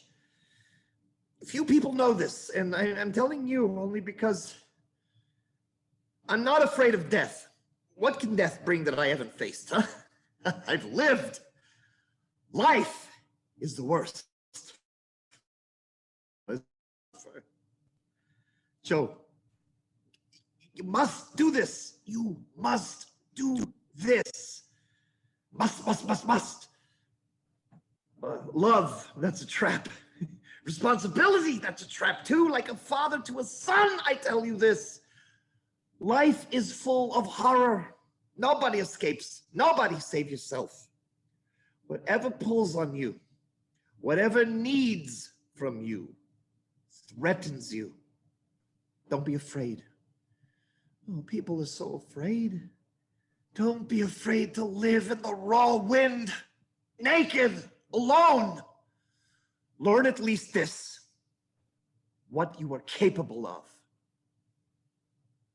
Let nothing stand in your way. Scene 5. 3 days later, Pryor and Belize in Pryor's hospital room. Pryor is very sick, but improving. Belize has just arrived.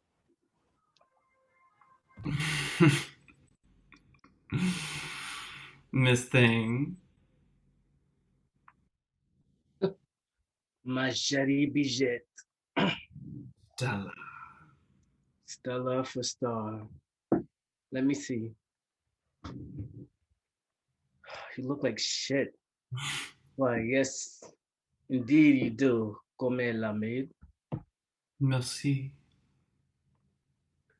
Taking little plastic bottles from his bag, handing them to Pryor. Not to despair, Belle. Rev, looky. Magic goop. What kind of crap is that? Beats me. Let's rub it on your poor, blistered body and see what it does. This is not Western medicine, these bottles. Voodoo cream from the Botanica around the block. And you, a registered nurse. Beeswax and cheap perfume, cut with Jergens lotion full of good vibes and love from some little black Cubana witch in Miami. Get that trash away from me. I am immune suppressed. I am a healthy professional. I know what I'm doing. It stinks. Any word from Lewis? Belize starts giving Pryor a gentle massage. Gone. Go on. She'll be back. I know the type. Likes to keep a girl on edge. It's been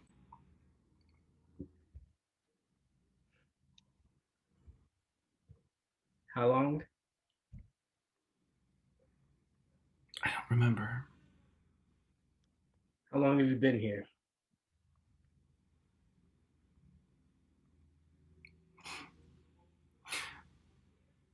I don't remember. I don't give a fuck. I want Lewis. I want my fucking boyfriend. Where the fuck is he? I'm dying. I'm dying. Where's Lewis? I don't.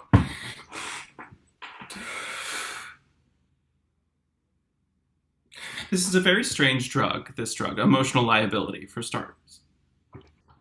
Save a tab or two for me. Oh, no.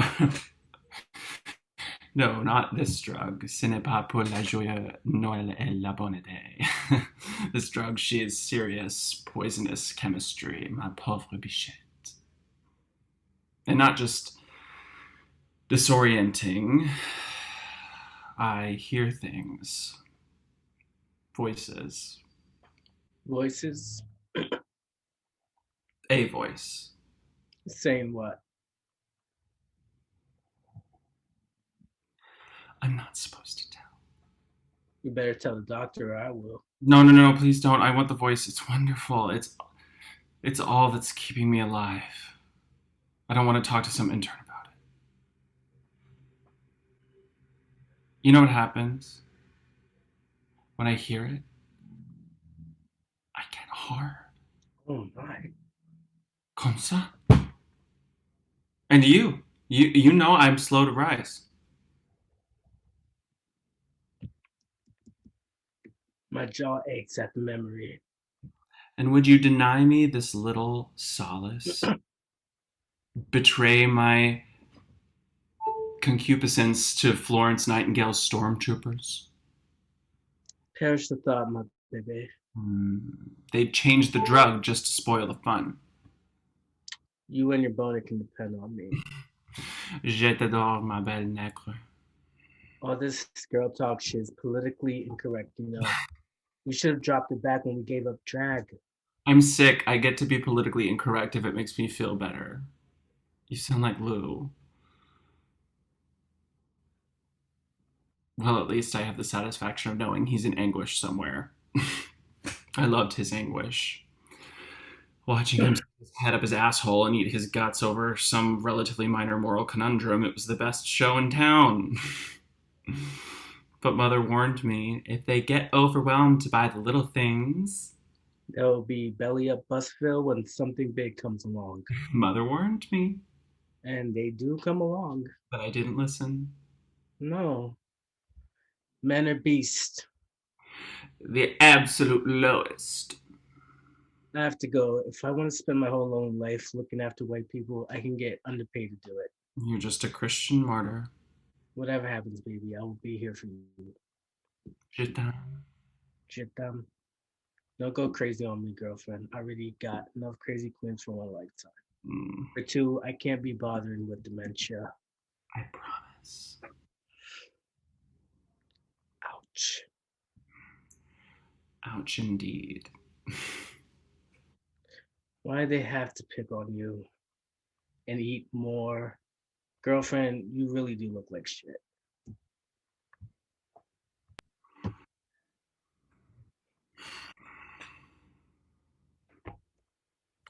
He's gone. Are you still... I can't stay. I will return. Are you one of those follow me to the other side voices? No, I am no night bird. I am a messenger. You have a beautiful voice. It sounds like a viola, like a perfectly tuned, tight string, balanced. I mean, the truth. Stay with me. Not now. Soon I will return. I will reveal myself to you. I am glorious, glorious. My heart, my countenance, and my message. You must prepare. For what? I don't want to... No death, no. a marvelous work and wonder we undertake, an edifice awry we sink plumb and straighten, a great lie we abolish, a great error correct, with the rule, sword, and broom of truth. What are you talking about? I am on my way, and when I manifest, our work begins. Prepare for the parting of the air, the breath, the ascent. Glory to... Scene 6. The second week of January, Martin, Roy, and Joel lay in a fancy Manhattan restaurant. The revolution in Washington, Joe. We have a new agenda and finally a real leader. They got back to Senate, but we have the courts. By the 90s, the Supreme Court will be block solid Republican appointees, and the federal bench, Republican judges like landmines everywhere they turn. Affirmative action, take it to the court. Boom, landmine. And we'll get our way on just about everything. Abortion, defense, Central America, family values, a live investment climate. We have the White House locked till the year 2000 and beyond. A permanent fix on the Oval Office, it's possible. By 92, we'll get the Senate back. In 10 years, the South is going to give us the House. It's really the end of liberalism, the end of New Deal socialism, and the end of ipso facto secular humanism, the dawning of a genuinely American political personality, modeled on Ronald Wilson Reagan. Sounds great, Mr. Heller. Martin, and justice is the hub, especially since Ed Neese took over. He doesn't specialize in fine points of the law. He's a flat-footed, a cop. He reminds me of Teddy Roosevelt. Can't wait to... Well, it's too bad, Joe. He's been dead for 60 years. Teddy Roosevelt. You said you wanted a little joke. It reminds me of the story about the... Shut the fuck up, Martin. You see that?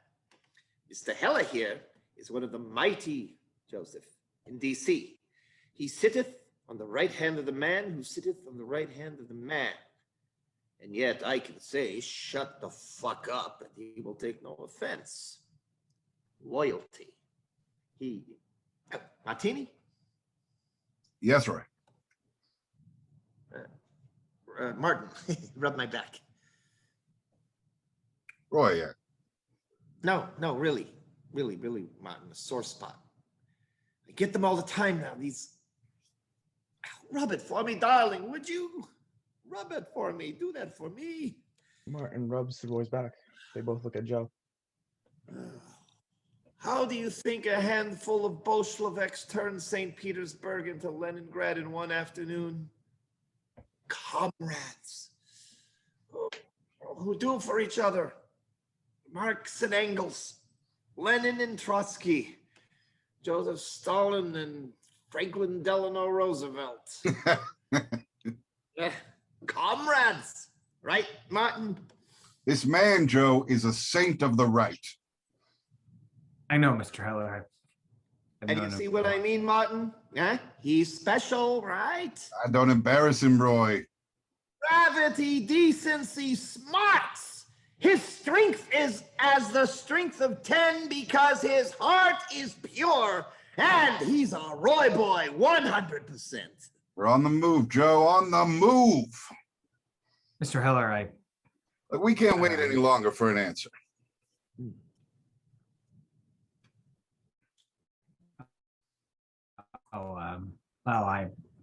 Joe's a married man, Martin. Uh-huh. With a wife. She doesn't care to go to D.C., and so Joe cannot go and keeps us dangling. We've seen that kind of thing before, haven't we? These men and their wives. Oh, yes. Beware. I really can't discuss this under this kind And of... don't discuss. Say yes, Joe. Now. Say yes, I will. Now. I'll hold my breath until you do. I'm turning blue, waiting. No, God damn it! Boy, calm down. It's not a... Yeah, oh, fuck it. Reed came today. Boy, this is terrible. You're telling me. A letter from the New York State Bar Association, Martin. They're gonna try and disbar me. My. Why? Why, Martin? Revenge. The whole establishment. Their little rules. Because I know no rules. Because I don't see the law as a dead and arbitrary collection of antiquated dictums. Thou shalt not, because I know the law's a pliable, breathing, sweating organ. Because he borrowed $500,000 from one of his clients. Yeah, well, there's that. And he forgot to return it. Roy, you borrowed money from a client. I'm deeply ashamed. Roy, you know how much I admire you. Well, I mean, I know you have unorthodox ways, but I'm sure you only did what you thought at the time you needed to. And I have faith that... Not so damp, please. I'll deny it was a loan. She's got no paperwork. Can't prove a fucking thing. Roy, I really appreciate your telling me this, and I'll do whatever I can to help. I'll tell you what I can do. I'll tell you what you can do. I'm about to be tried, Joe, by a jury that is not a jury of my peers. This disbarment committee, genteel gentlemen, Brahmin lawyers, country club men. I offend them. To these men, I'm what, Martin? Some kind of filthy little Jewish troll? Well, I wouldn't go so far as... Oh, I would. Very fancy lawyers, these disbarment committee lawyers. Fancy lawyers with fancy corporate clients and complicated cases, antitrust suits, deregulation, environmental control, complex cases like these need Justice Department cooperation like flowers need the sun. Would you say that's an accurate assessment, Martin? Not here, Roy. Not hearing any of this. No, of course not. Without the light of the sun, Joe, these cases and the fancy lawyers who represent them will wither and die. A well-placed friend. Someone in the Justice Department, say, can turn off the sun, cast a deep shadow on my behalf, make them shiver in the cold. If they overstep, they would fear that. Roy, I don't understand. You do. You're not asking me to. Careful. Even if I said yes to the job, it would be illegal to interfere with the hearings. It's unethical. No, can't. Unethical. Would you excuse us, Martin? Excuse you? Take a walk, Martin. For real.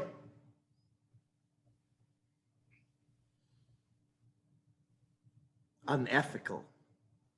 Are you trying to embarrass me in front of my friend? Well, it is unethical. I can't just... Oh, you are really something. What the fuck do you think this is? Sunday school? No, but Roy, this is a different... This is gastric juices churning. This is enzymes and acids. This is intestinal is what it is. Bowel movement and blood red meat. This stinks. This is politics, Joe. The game of being alive. And you think you're what? You're above what?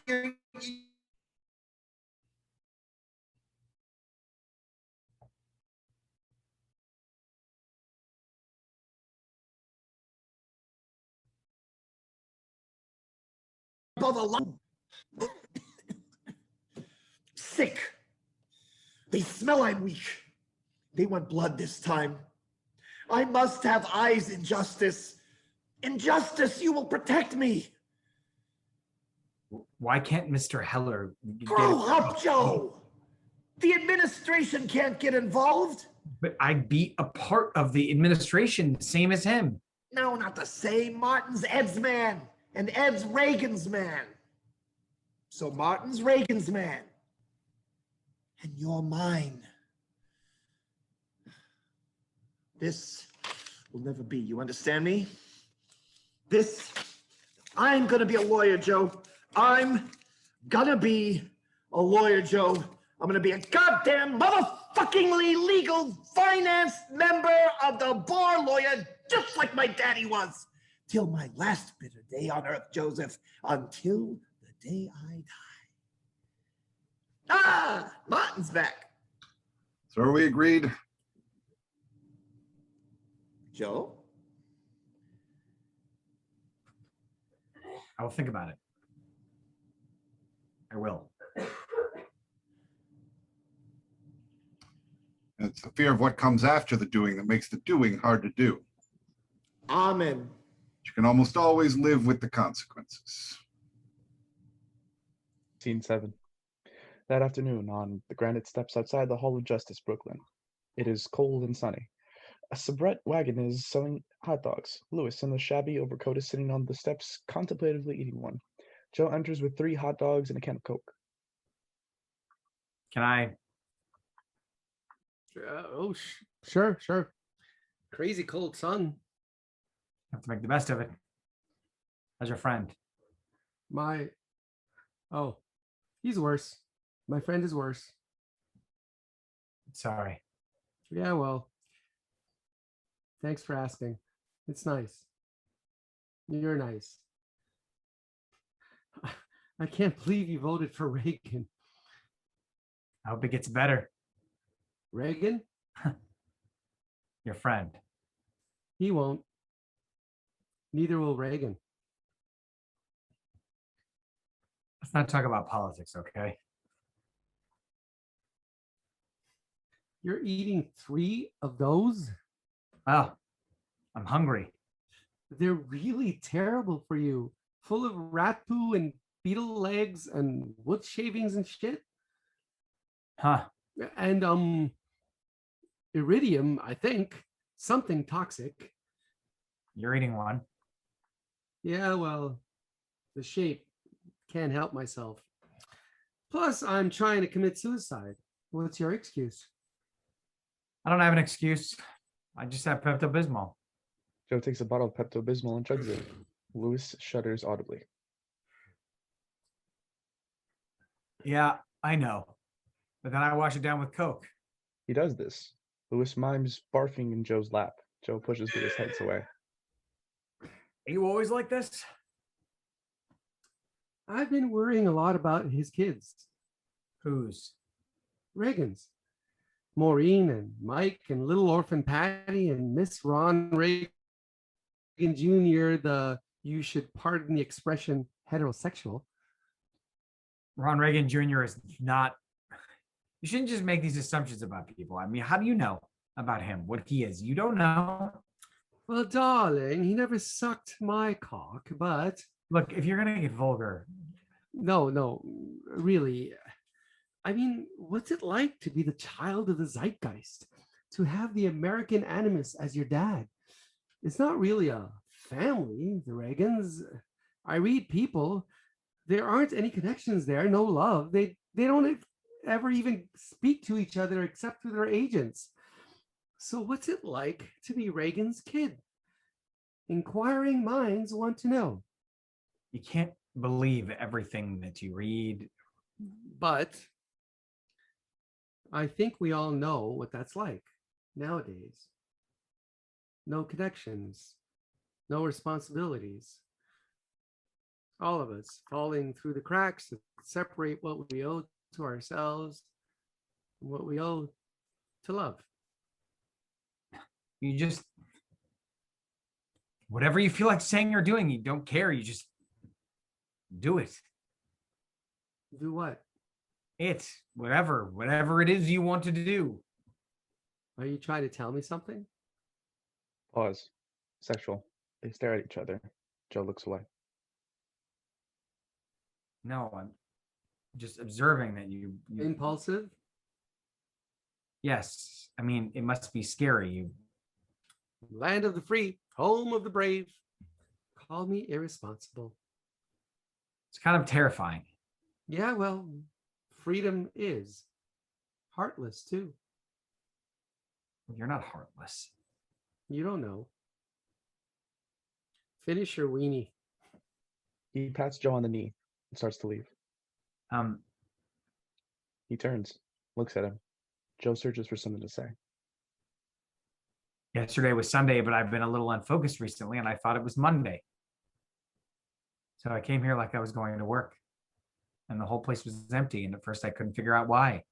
And I had this moment of incredible fear. And also it just flashed through my mind, the whole Hall of Justice. It's empty, it's deserted, it's gone out of business forever. The people that make it run have up and abandoned it.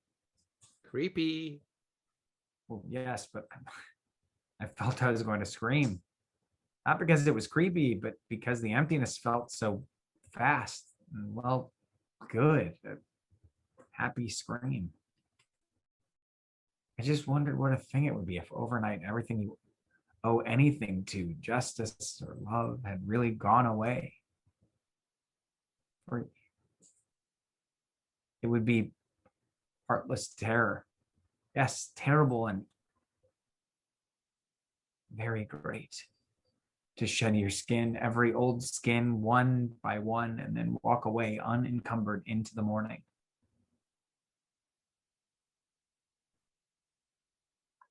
I can't go in there today. Then don't. I can't go in. I need. He takes a swig of Pepto-Bismol. I can't be this anymore. I need a change. I should just want some company for whatever.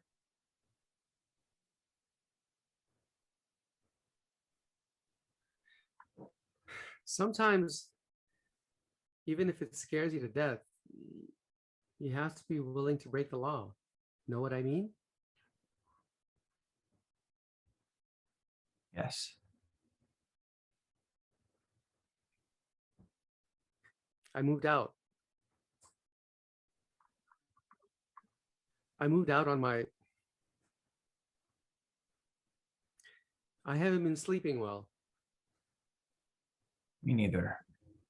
Luce goes up to Joe, licks his napkin, and dabs at Joe's mouth. Antacid mustache.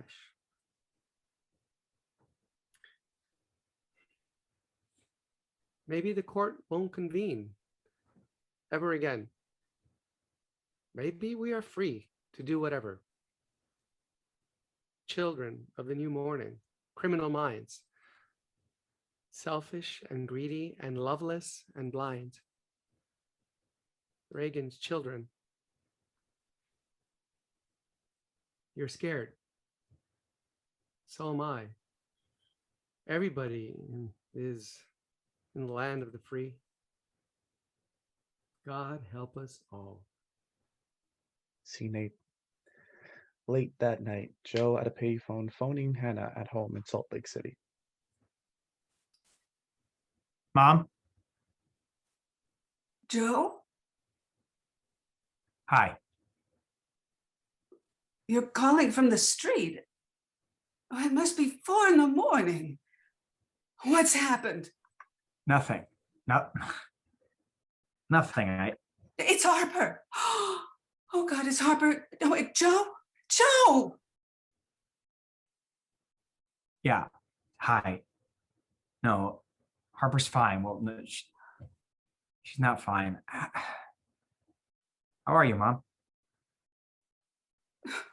What's happened? I just want to talk to you. I wanted to try something out on you.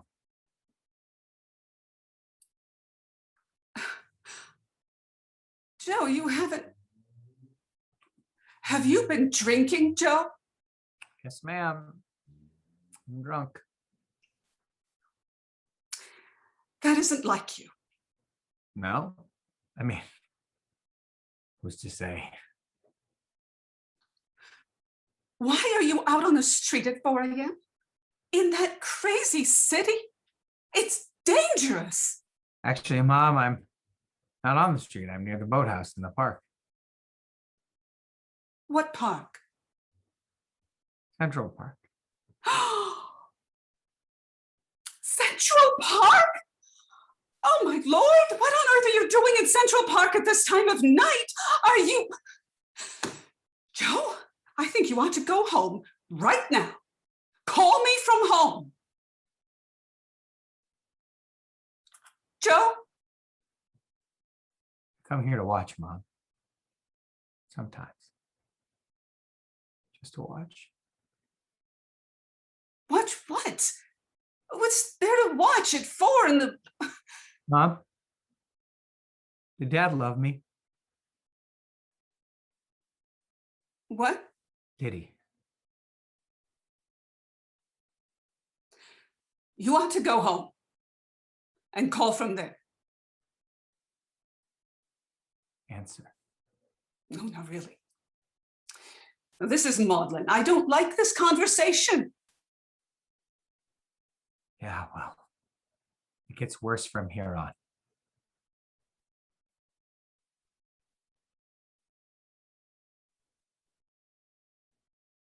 Joe?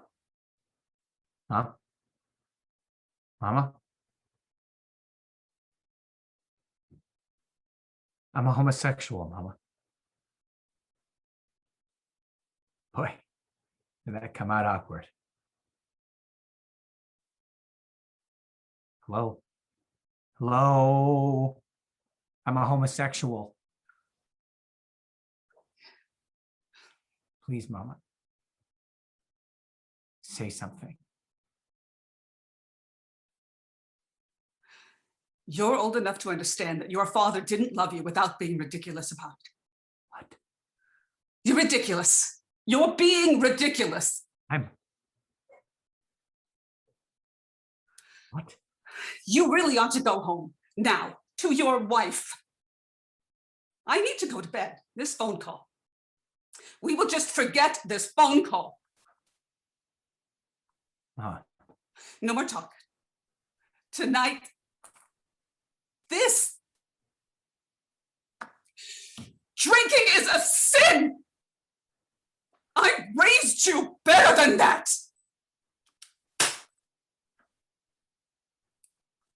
Scene 9. The following morning, early, split scene. Harper and Joe at home. Lewis and Pryor in Pryor's hospital room. Joe and Lewis have just entered. This should be fast and obviously furious. Overlapping is fine. The proceedings may be a little confusing, but not the final results. God, home. The moment of truth has arrived. Harper. I'm going to move out. Fuck you are. Harper, please listen. I still love you very much. You're still my best buddy. I'm not going to leave you. No, I don't like the sound of this. I'm leaving. I'm leaving. I already have. Please listen. Stay. This is really hard. We have to talk. We are talking, aren't we? Now please shut up, okay? Sneaking off while I'm flat out here, that's low. I mean, if I could get up right now, I'd beat the holy shit out of you. Take pills? How many? No pills. Bad for the... You aren't pregnant. I called your gynecologist. I'm seeing a new gynecologist. You have no right to do that. Oh, that's ridiculous. No right. It's criminal. Forget about that. Just listen. Want the truth? This is the truth. I knew this when I married you. I've known this, I guess, for as long as I've known anything, but I don't know. I thought maybe that with enough effort and will, I could change myself, but I can't. Criminal. There ought to be a law. There is a law. You'll see. I'm losing ground here. I go walking. You want to know where I walk? I go to the park or up and down 53rd Street or places where, and I keep swearing I won't go walking again, but I just can't. I need some privacy. Oh, that's new. Everything's new, Pryor. I try to tighten my heart into a knot, a snarl. I try to learn to live dead, just numb, but then I see someone I want and it's like a nail, like a hot spike right through my chest, and I know I'm losing. Apartment too small for 3. Huh? Lewis and Pryor comfy, but not Lewis and Pryor's disease. Something like that. I won't be judged by you. This isn't a crime, just the inevitable consequence of people who run out of whose limitations. Bang, bang, bang. The court will come to order. I mean, let's talk practicality, schedules. I'll come over if you want. Spend nights with you when I can. I can. The jury reached a verdict. I'm doing the best I can. Pathetic. Who cares? My whole life has been conspired to bring me to this place, and I can't despise my whole life. I think I believed when I met you I could save you at least, if not myself, but I don't have any sexual feelings for you, Harper, and I don't think I ever did. I think you should go. Where? Washington. Doesn't matter. What are you talking about? Without me. Without me, Joe. Isn't that what you want to hear? Yes. You can love someone and fail them. You can love someone and not be able to. You can, theoretically, yes. A person can. Maybe an editorial you can love, Lewis, but not you. Specifically you. I don't know. I think you're excluded from that general category. You were going to save me, but the whole time you were spinning a lie. I just don't understand that. A person could theoretically love, and maybe many do, but we don't. We both know now you can't. I do. You can't even say it. I love you, Pryor. I repeat, who cares? This is so scary. I want this to stop, to go back. We've reached a verdict, Your Honor. This man's heart is deficient. He loves, but his love is worth nothing. Harper. Mr. Lies, I want to get away from here, far away right now, before he starts talking again, please. Please. As long as I've known you, Harper, you've been afraid of men hiding under the bed, men hiding under the sofa, men with knives. I'm dying, you stupid fuck. Do you know what that is? Love? Do you know what love means? We lived together for 4.5 years, you animal, idiot. I have to find some way to save myself. Who are these men? I never understood it. Now I know. What? It's me. It is? Out of my room. I'm the man with the knives. You are? If I could get up right now, I'd kill you. I would. Go away. Go away or I'll scream. God. I'm sorry. It is you. Please don't scream. I recognize you now. Please. Oh, wait,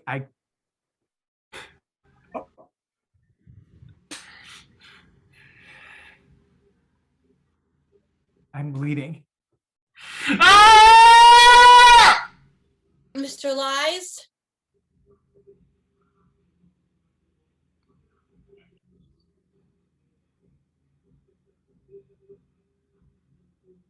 Right here. I want to go away. I can't see him anymore.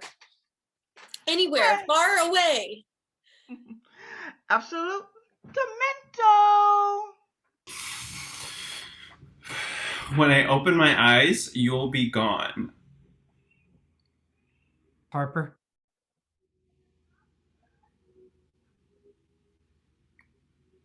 Huh. It worked. Harper?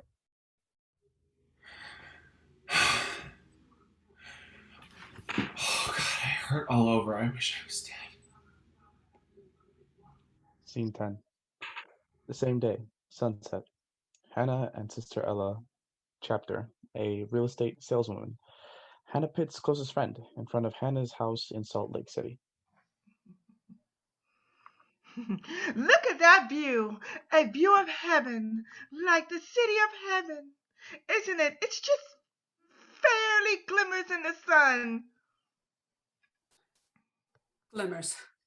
Even a stone, the brick is just glimmers and glitters like heaven in the sunshine. Such a nice view you get, perched up on a canyon rim, some kind of beautiful place.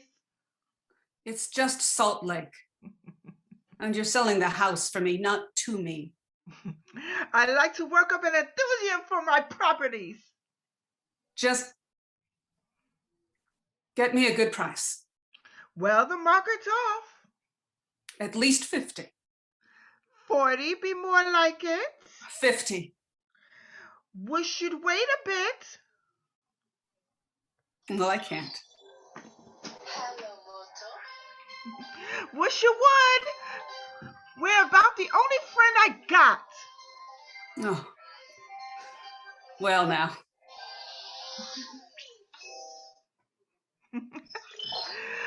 Know why I decided I like you? I decided I like you because you're only unfriendly Mormon I've ever met.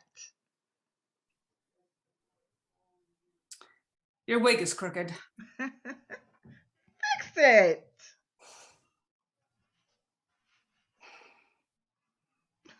New York City. All I got there is tiny rooms. I always thought people ought to stay put. That's why I got my license to sell real estate.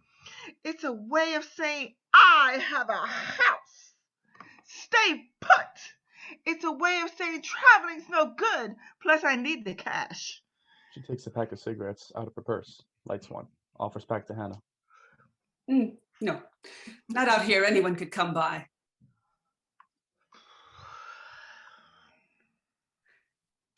There's been days I've stood at this ledge, thought about stepping over.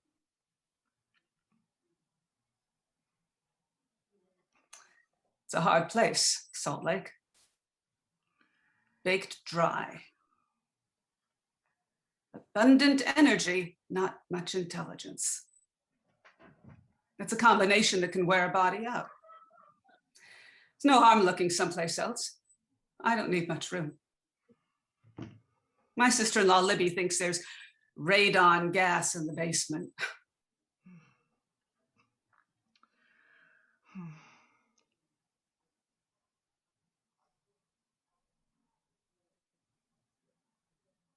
Of course there's no gas. Libby's a fool. Is the gas?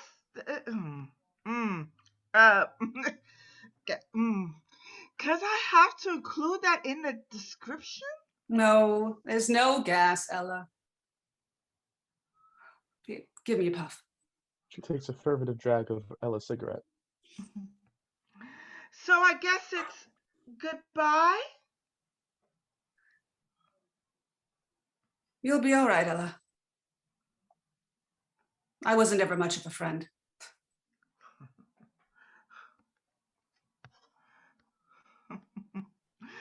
I'll serve something, but don't laugh, okay? This is the home of saints, the godliest place on earth. They say, and I think you're right.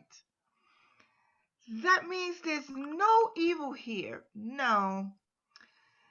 Evils everywhere, sins everywhere, but this, it's the spring of sweet water in the desert flower.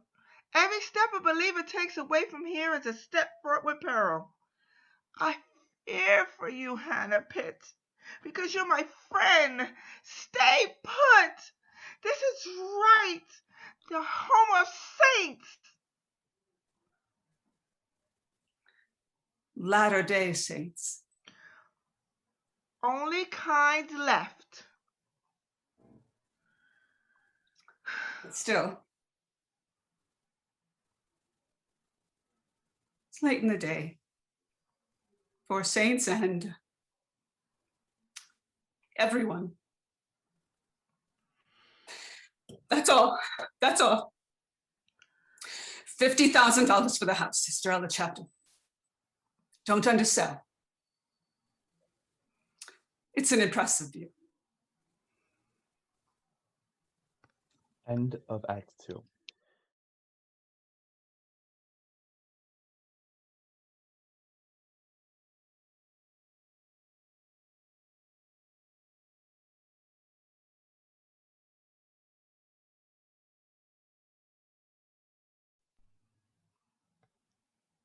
Act 3.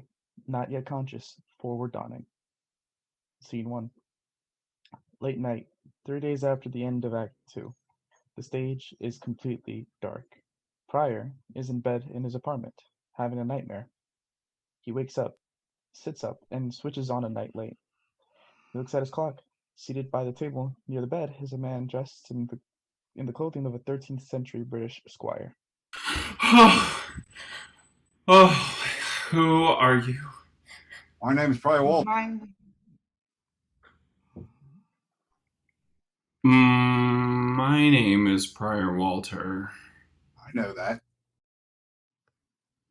Explain. You're alive. I'm not. We have the same name.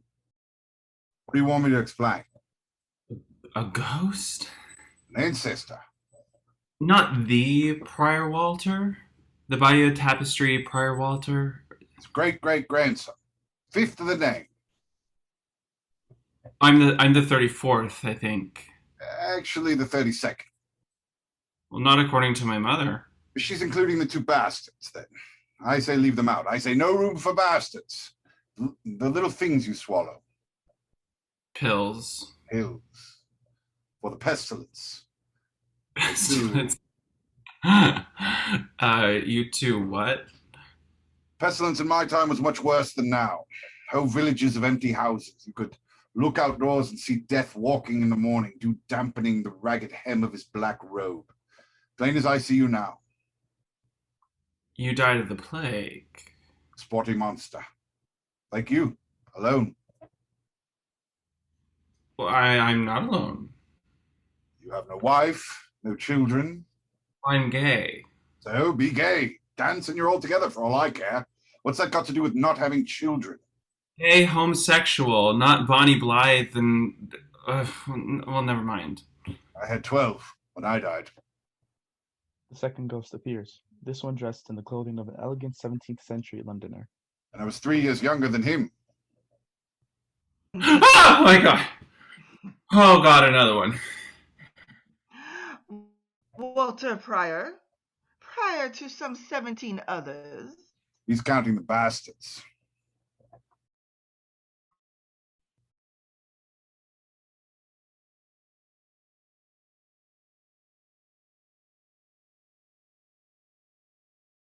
Maybe lots of heralds and... A messenger come, prepare the way. The infinite descent, a breath in air.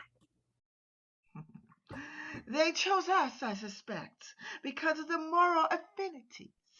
In a family a long descendant of the Walters, there are bound to be a few carried off by the plague. Spotty monster. Blackjack, come from a water pump. Half the city of London, can you imagine? Has come from fleas. Yours, I understand, is the lamentable consequence of a venery. Fleas on rats, but who knew that? Am I going to die?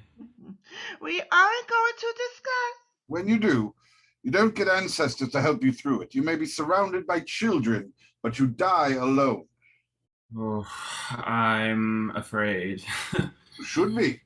There aren't even torches and the path's rocky, dark, and steep. Don't alarm him. There's good news before there's bad. We too come to strew rose petals and palm leaves before the triumphant procession. Prophet, seer, relevator, it's a great honor for the family. He hasn't got a family. I mean for the Walters, for the family in the larger sense. All I want is room somewhere far away from the cold night. Calm down. Calm. This is no brain fever. Adonai, Adonai, Olam Hachichud, Zephirot, Zazahot, Chadam, Hagadol, daughter of light, daughter of splendors, fluor, phosphor, lumen, candle. Even now, from the mirror bright halls of heaven, across the cold and lifeless infinity of space, the messenger comes, trailing orbs of light, fabulous, incipient, O prophet, to you. Prepare, prepare. There. The infinite descent. The infinite descendant. Breath of feather. Breath of feather. Glory. Glory to They vanish. Scene 2. The next day, split scene. Lewis and Belize in a coffee shop. Briar is in the outpatient clinic at the hospital with Emily. The nurse, she has him on pentamidine IV drip. Why has democracy succeeded in America? Of course, by succeeded, I mean comparatively, not literally, not in the present, but what makes for the prospect of some sort of radical democracy spreading outward and growing up? Why does the power that was once so carefully preserved at the top of the pyramid by the original framers of the Constitution seem drawn inexorably downward and outward in spite of the best effort of the right to stop this? I mean, it's the really hard thing about being left in this country. The American left, they can't help but trip over all these petrified little fetishes. Freedom, that's the worst. You know, Jean Kirkpatrick, for God's sakes, will go on and on about freedom. And so what does that mean, the word freedom, when she talks about it, or human rights? You have Bush talking about human rights. And so what are these people talking about? They may as well be talking about the mating habits of Venusians. These people, they don't begin to know what ontologically freedom is or human rights. Like, they see these bourgeois property-based rights of man type rights, but that's not enfranchisement, not democracy, not what's implicit, what's potential within the idea, not the idea with blood in it. That's just liberalism, the worst kind of liberalism, really bourgeois tolerance. And what I think is that what age shows us is the limits of tolerance, that it's not enough to be tolerated, because when the shit hits the fan, you find out how much tolerance is worth. Nothing. And underneath all the tolerance is intense, passionate hatred.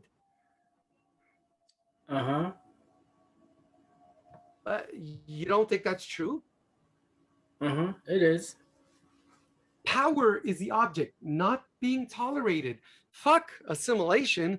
But I mean, in spite of all this, the thing about America, I think, is that ultimately we're different from every other nation on earth. In that with people here of every race, we can't, ultimately what defines us isn't race, but politics. Not like any European country where there's an insurmountable fact of a kind of racial or ethnic monopoly or monolith, like all Dutchmen, I mean, Dutch people are, they're well Dutch. And the Jews of Europe were never Europeans, just a small problem facing the monolith. But here, there are so many small problems. It's really just a collection of small problems. The monolith is missing. Oh, I mean, of course, I suppose there's the monolith of white America, white, straight, male America. Which is not unimpressive, even among monoliths. Well, no, but when the race thing gets taken care of, and I don't mean to minimize how major it is. I mean, I know it is. This is a really, really incredibly racist country, but it's like, well, the British. I mean, all these blue-eyed pink people. And it's just weird, you know? I mean, I'm not all that Jewish looking, or, well, maybe I am, but, you know, in New York, everyone is, well, not everyone, but so many are. But in England, in London, I walk into bars and I feel like Sid the Yid, you know, I mean, like Woody Allen and Annie Hall with the payas and the gabardine coat, like never anywhere so much. I mean, not actively despised, not like they're Germans, who I think are still terribly anti-Semitic and racist too. I mean, black racists, they pretend otherwise. But anyway, in London, they're just, and at one point, I met this black gay guy from Jamaica who talked with a lilt, but he said his family had been living in London since before the Civil War, the American one, and how the English never let him forget for a moment that he wasn't blue-eyed and pink. And I said, yeah, me too. These people are anti-Semites. And he said, yeah, but the British Jews, they have the clothing business all sewed up, and blacks there can't get a foothold. And it was an incredibly awkward moment of just, I mean, here we are in this bar that was gay, but it was a pub, you know, the beans and the plaster and those horrible little 2-day-old fish and egg sandwiches, and just so British, so old. And I felt like, well, there's no way out of this, because both of us are right now too much immersed in this history. Hope is dissolved in the sheer age of this place where race is what counts and there's no real hope of change. It's the racial destiny of the Brits that matters to them, not their political destiny. Whereas in America, here in America, race doesn't count. No, that's not I mean, you can't be hearing that. Look, It's like, look, race is, yes, but ultimately race here is a political question, right? Racists just try to use race here as a tool in a political struggle. It's not really about race. Like the spiritualists try to use that stuff. Are you enlightened? Are you centered, channeled, whatever? This reaching out for a spiritual past in a country where no indigenous spirits exist, only the Indians. Native American spirits, but we killed them off. So now there are no gods here, no gods and spirits in America. There are no angels in America, no spiritual past, no racial past. There's only the political and the decoys and the ploys to maneuver around the inescapable battle of politics, the shifting downwards and outwards of political power to the people. Power to the people. Amen. Oh my goodness. When you look at the time, I gotta. You think this is what, racist or naive or something? Well, it's certainly something. Look, I just remembered I have an appointment. What? I mean, I really don't want to like speak from some position of privilege, and I'm sitting here thinking eventually he's got to run out of steam. So I let you rattle on and saying about maybe 7 or 8 things I find really offensive. What? But I know you, Lewis, and I know the guilt fueling the peculiar tirade is obviously already swollen bigger than your hemorrhoids. I don't have hemorrhoids. I hear different. May I finish? Yes, but I don't have hemorrhoids. So finally, when Pryor told you, he's an asshole. He shouldn't have. You promised Lewis, Pryor is not a subject. You brought him up. I brought up hemorrhoids. So it's indirect, passive aggressive. Unlike, I suppose, banging me over the head with your theory that America doesn't have a race problem. Oh, be fair. I never said that. Not exactly, but I said. But it was close enough, because if it'd been that blunt, I just walked out. And you deliberately misinterpreted. I said that. Stop interpreting. I haven't been able to. Just let me. No. What? Talk? You've been running your mouth nonstop since I got here. Yada, yada, yada, yada, blah, blah, blah. But the hill, down the hill, playing with your little monolith. You could have joined in at any moment instead of just sitting there. Girlfriend, it is truly an awesome spectacle, but I got better things to do with my time than sit here listening to this racist bullshit just because I feel sorry for I am not a racist. Oh, come on. So maybe I am a racist, but... Oh, really? Hate that. It's so fun picking on you, Lewis. Just so guilty. It's just throwing darts at a glob of jello. There's no satisfying hits, just quivering. The darts just blop in and vanish. I just think when you are discussing lines of oppression, it gets very complicated. Oh, is that a fact? Well, you know, we Black drag queens have a rather intimate knowledge of the complexity of the lines of... Ex-Black drag queen. Actually, XX. You're doing drag again? I don't. Well, maybe I don't have to tell you. Maybe. I think it's sexist. I didn't ask you. Well, it is. The gay community, I think, has to adopt the same attitude towards drag as Black women have to take towards Black women blues singers. Oh, my. We're walking dangerous tonight. Well, it's all internalized oppression, right? I mean, the masochism, the stereotypes. Lewis, are you deliberately trying to make me hate you? No, I mean, you deliberately transforming yourself into an arrogant, sexual, political, Stalinist / racist, flag-waving thug for my benefit? You know what I think? What? You hate me because I'm a Jew. I'm leaving. It's true. You have no basis except your... Lewis, it's good to know you haven't changed. You are still an honorary citizen of the Twilight Zone, and after your pale white polemics on behalf of racial insensitivity, you have a flaming fuck of a lot of nerve calling me an anti-Semite. Now, I really gotta go. You called me Lou the Jew. That was a joke. I didn't think it was funny. It was hostile. It was 3 years ago. So? You just called yourself Sid the Yid. That's not the same thing. Sid the Yid is different from Lou the Jew. Yes. Someday you'll have to explain that to me, but right now, you hate me because you hate black people. I do not, but I do think most black people are anti-Semitic. Most black people? Okay, that's racist, Louis. And I think most Jews... Louis Farrakhan. Ed Koch. Jesse Jackson. Jackson. Oh, really, Louis? This is... Jaime Town. Louis, you voted for Jesse Jackson. You sent checks to the Rainbow Coalition. I'm ambivalent. The checks bounced. All your checks bounced, Louis. You're ambivalent, ambivalent about everything. What's that supposed to mean? You may be dumber than shit, but I refuse to believe you can't figure it out. Try. I was never ambivalent about Pryor. I love him. I do. I really do. Nobody said different. Love and ambivalence are... Real love isn't ambivalent. Real love isn't ambivalent. I swear that's a line from my favorite best-selling paperback novel, In Love with the Night Mysterious, except I don't think you ever read it. I never read it, no. You ought to, instead of spending the rest of your life trying to get through Democracy in America. It's about this white woman whose daddy owns a plantation in the Deep South in the years before the Civil War, the American one.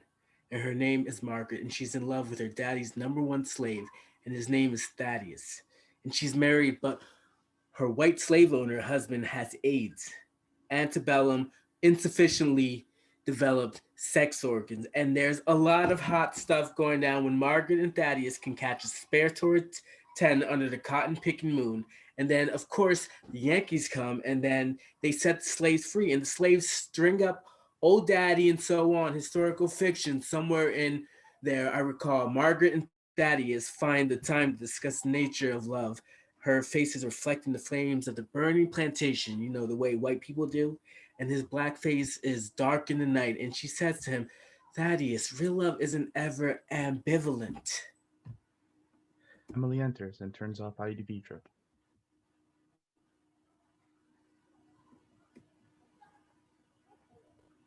Thaddeus looks at her and he's contemplating her thesis, and he isn't sure he agrees. Treatment number... Pharmaceutical miracle. Lazarus breathes again. Is he... How bad is he? You want the laundry list? Shirt off. Let's check the... Pryor takes his shirt off. She examines his lesions. There's the weight problem and the shit problem and the morale problem. Only 6. Good. Pants? He drops his pants. He's naked. She examines. And he thinks he's going crazy. Okay. Looking good. And what else? Ankles sore and swollen, but the leg's better. The nausea is mostly gone with the little orange pills. BM's pure liquid, but not bloody anymore for now. My eye doctor says everything's okay for now. My dentist says yuck when he sees my fuzzy tongue. And now he wears little condoms on his thumb and forefinger and a mask. So what? My dermatologist is in Hawaii, and my mother, well, leave my mother out of it, which is usually where my mother is, out of it. My glands are like walnuts. My weight's holding steady for week 2, and a friend died 2 days ago of bird tuberculosis.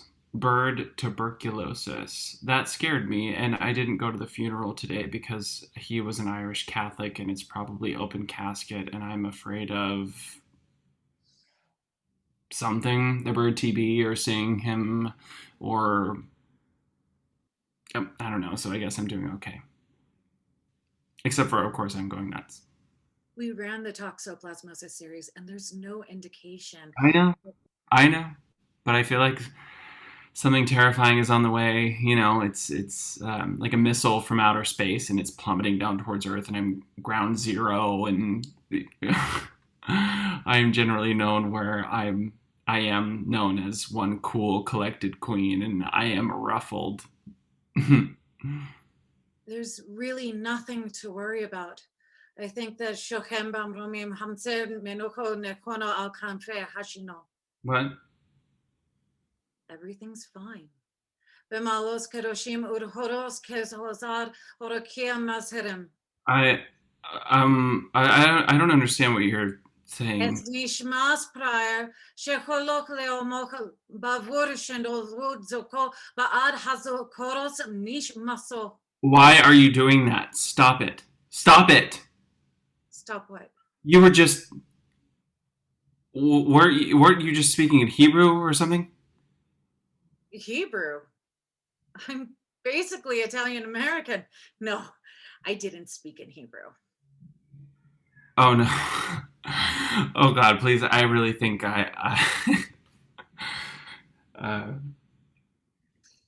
Look, I'm sorry. I have a waiting room full of... I think you're one of the lucky ones. You'll live for years, probably. You're pretty healthy for someone with no immune system. Are you seeing someone? Loneliness is a danger. The therapist? No, I don't need to see anyone. I just... Well, think about it. You aren't going crazy, but you're just under a lot of stress. No wonder. Starts to write in his chart. Suddenly there is an astonishing blaze of light, a huge chord sounded by a gigantic choir, and a great book with steel pages mounted atop a molten red pillar props up from the stage floor. The book opens. There is a large aleph inscribed on its pages, which bursts into flames. Immediately the book slams shut and disappears instantly under the floor as the lights become normal again.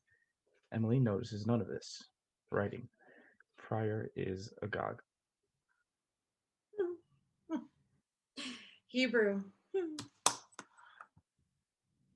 Prior flees. Help me. I beg your pardon? You're a nurse. Give me something. I don't know what to do anymore. Last week at work, I screwed up the Xerox machine like permanently, and so I tripped on the subway steps and my glasses broke and I cut my forehead here and now I can't see much in my forehead. It's like the mark of Cain. Stupid, right? But it won't heal, and every morning I see it and I think biblical things. Mark of Cain, Judas Iscariot and his silver and his noose, people who, in betraying what they love, betray what's truest in themselves. I feel nothing but cold for myself, just cold. And every night I miss him so much. But then those sores and the smell and where I thought it was going, I could be sick too. Maybe I'm sick too. I don't know. Belize, tell him I love him. Can you do that, please? I've thought about it for a very long time, and I still don't understand what love is. Justice is simple. Democracy is simple. Those things are unambivalent. But love is very hard, and it goes bad for you if you violate the hard law of love. I'm dying. He's dying. You just wish you were. Oh, cheer up, Lewis. Look at that heavy sky out there. Purple. Purple? Boy, what kind of homosexual are you anyway? That's not purple. Mary, that color up there is mauve. All day today, it's felt like Thanksgiving. Soon, this ruination will be blanketed white. You can smell it. Can you smell it? Smell what? Softness, compliance, forgiveness, grace. No. I can't help you learn that. I can't help you, Lewis. You're not my business. Lewis puts his head in his hands, inadvertently touching his forehead. Oh, fuck! He stands slowly, looks towards where Belize exited. Smell what?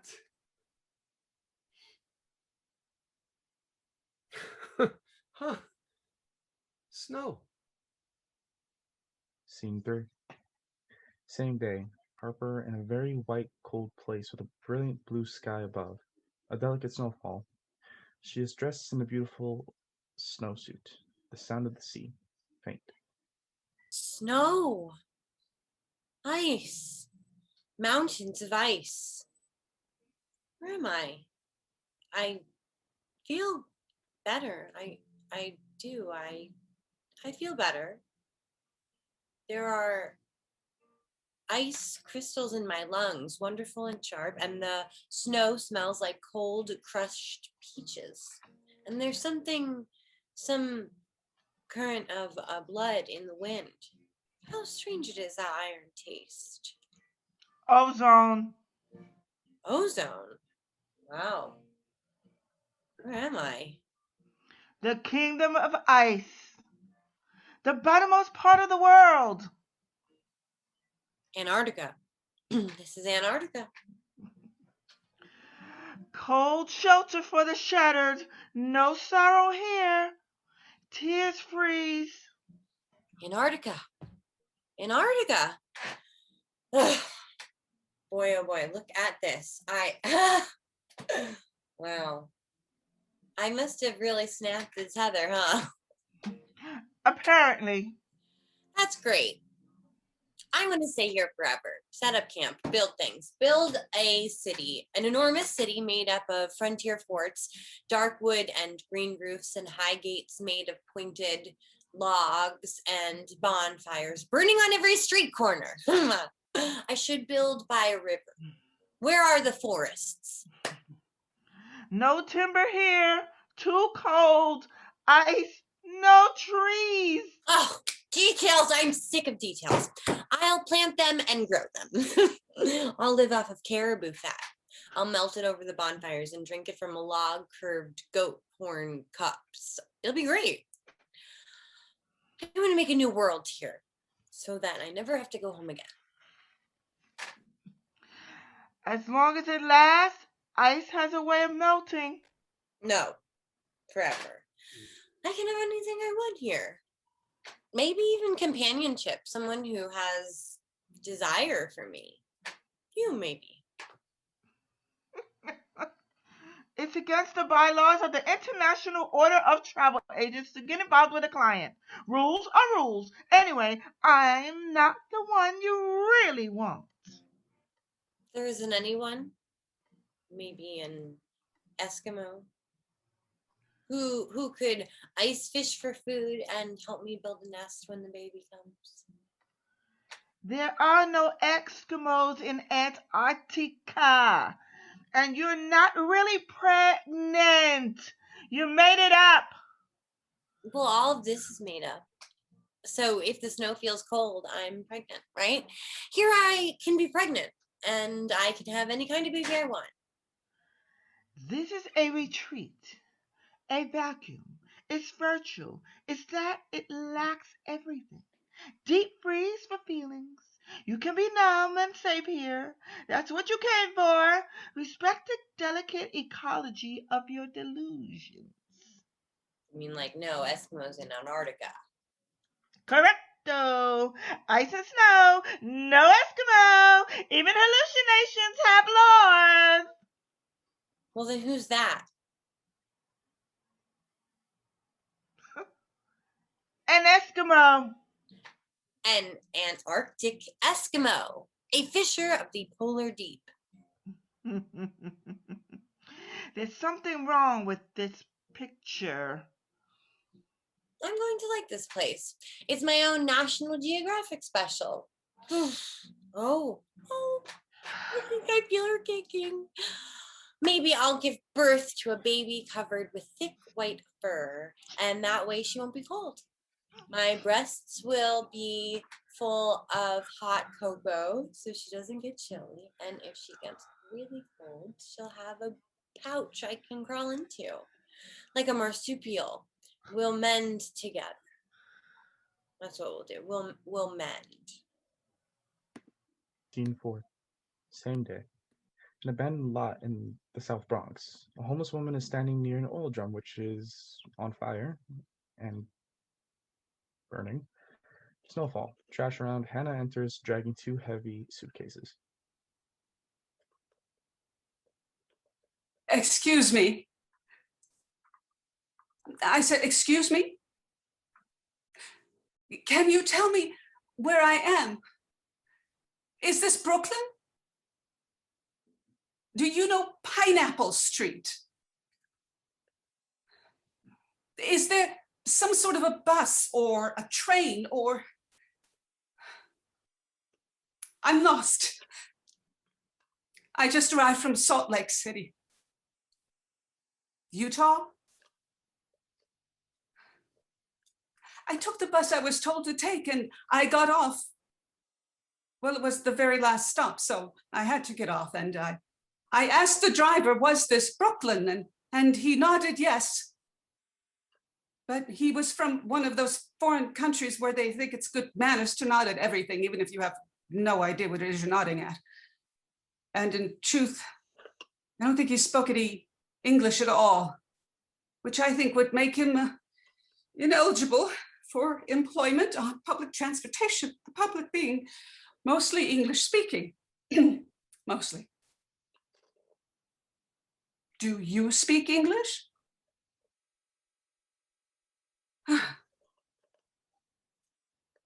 I was supposed to be met at the airport by my son. He didn't show. And I don't wait more than 3 3/4 hours for anyone. I should have been patient, I guess. Is this Bronx? Is that the Bronx? Well, how in the name of heaven did I get to the Bronx when the bus driver said... Slurp, slurp, slurp.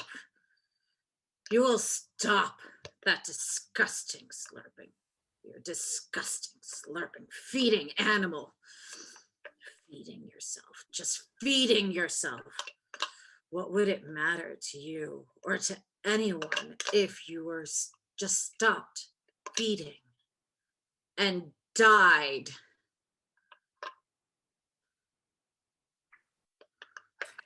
Can you tell me just... Why was the Cosquisto Bridge named after a Pollock? I don't know what you're... That was a joke. Well, what's the punchline?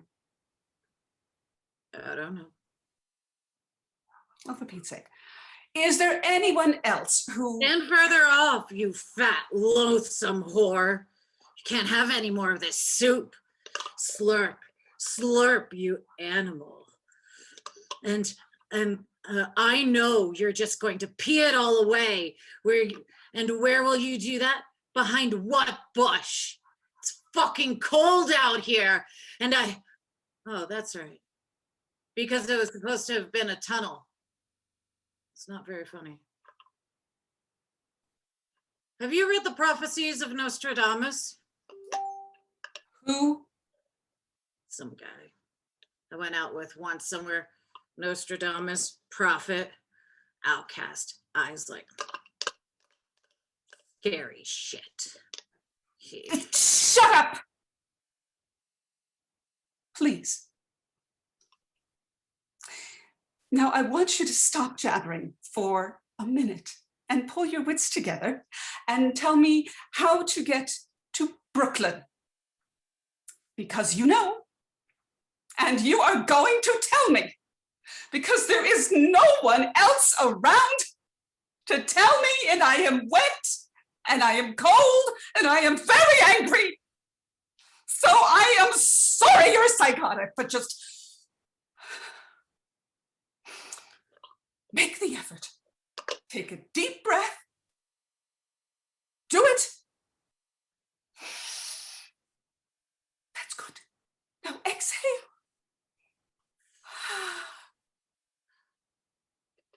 Good. Now, how do I get to Brooklyn? I don't know. Never been. Sorry. Want some soup? Manhattan.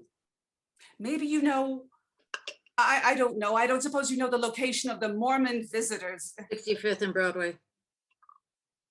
How do you? I go there all the time. Free movies. Boring, but you can stay all day. Well, so how do I? Take the D train. Next block. Make a right. Thank you. Oh, yeah. In the new century, I think we will all be insane. Scene 5. Same day. Joe and Roy in the study of Roy's brownstone. Roy is wearing an elegant bathrobe. He has made a considerable effort to look well. He isn't well, and he hasn't succeeded much in looking it. I can't. The answer is no. I'm sorry. Oh, well, apologies. I can't see that there's anyone asking for apologies. I'm sorry, Roy. Oh, well, apologies. My wife is missing, Roy. My mother's come from Salt Lake to help me look. I guess I'm supposed to be at the airport now picking her up, but I just spent 2 days in the hospital, Roy, with a bleeding ulcer. I was spitting up blood. Blood, huh? Yeah. Well, listen, look, I'm very busy and... It's just a job. A job? A job? Washington! Dumb Utah Mormon dick shit! Roy. Washington! God, when Washington called me, I was younger than you. You think I said, oh, fuck no, I can't go. I got 2 fingers up my asshole and a little moral nosebleed to boot. When Washington calls you, my pretty young punk friend, you go, or you can go fuck yourself sideways because a train is pulled out of the station and you are out. Nowhere, out in the cold. Fuck you, Mary Jane. You get out of here. Just let me explain. Ephemera. You broke my heart. Explain that. Explain that.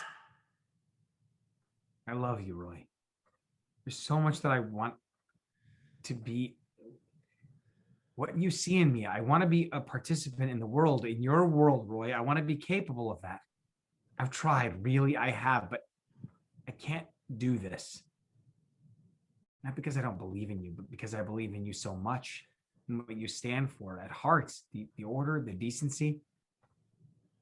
I would give anything to protect you, but there are laws I can't break. It's too ingrained. It's not me.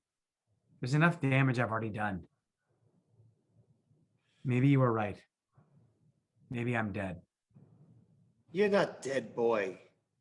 You're a sissy. You love me.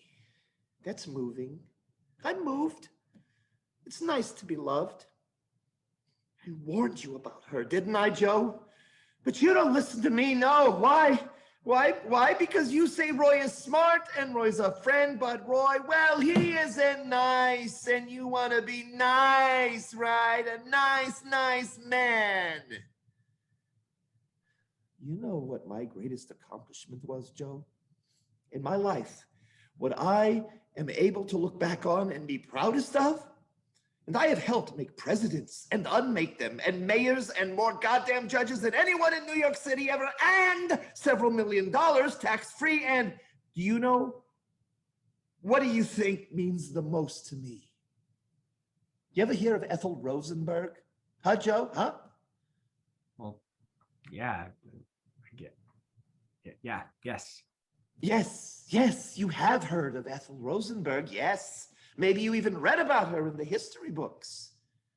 If it wasn't for me, Joe, Ethel Rosenberg would be alive today writing some personal advice columns for Ms. Magazine.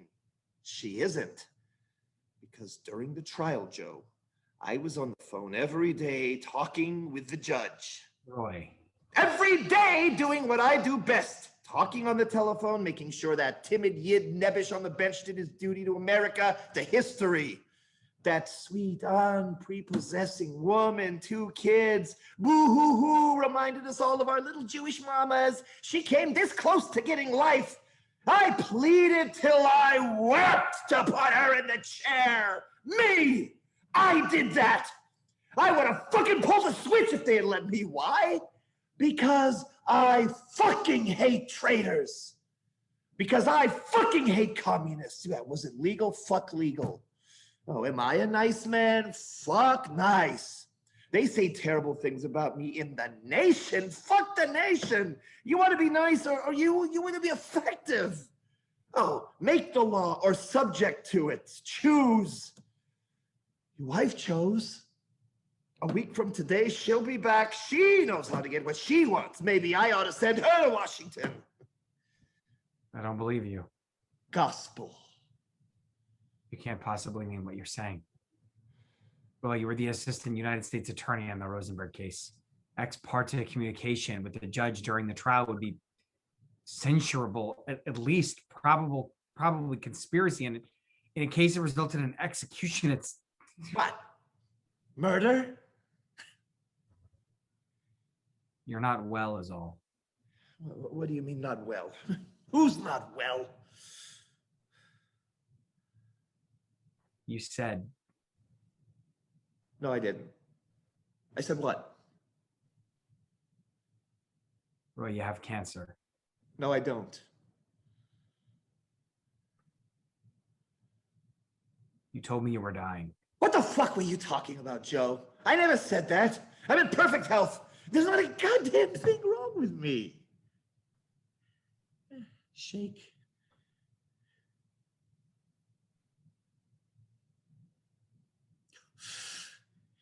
It's okay that you hurt me. Because I love you, baby Joe. That's why I'm so rough on you. Prodigal son.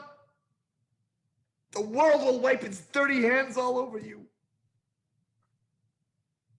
It already has, Roy. Now go. Go.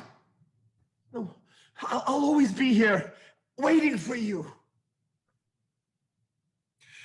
What did you want from me? What was all this?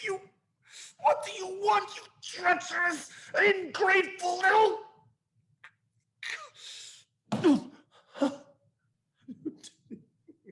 Transgress a little, Joseph. Come on. There are many, many laws. Find one you can break. Oh, Christ. Oh. Andy! Get in here, Andy! Get in here, Andy! Oh. Who the fuck are you, the new nurse?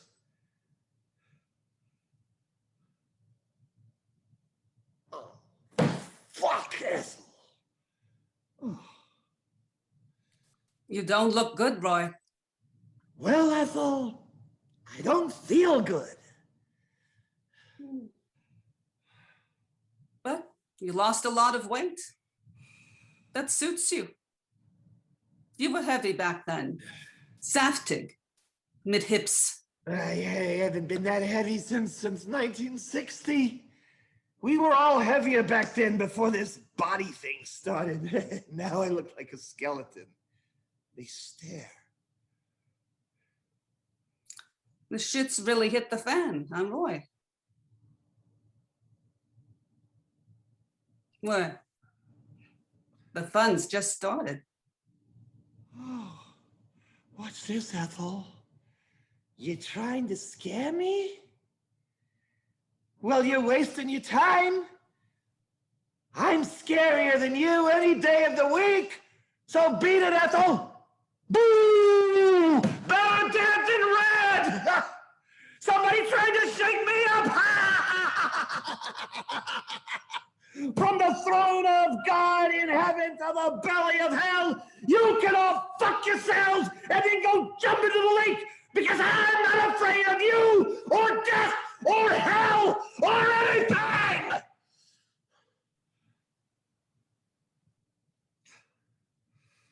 Be seeing you soon, Roy. Julius sends his regards. Yeah? Send this to Julius.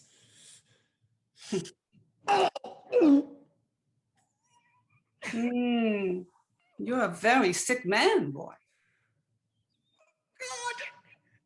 Andy! Andy! He doesn't hear you, I guess. We should call the ambulance.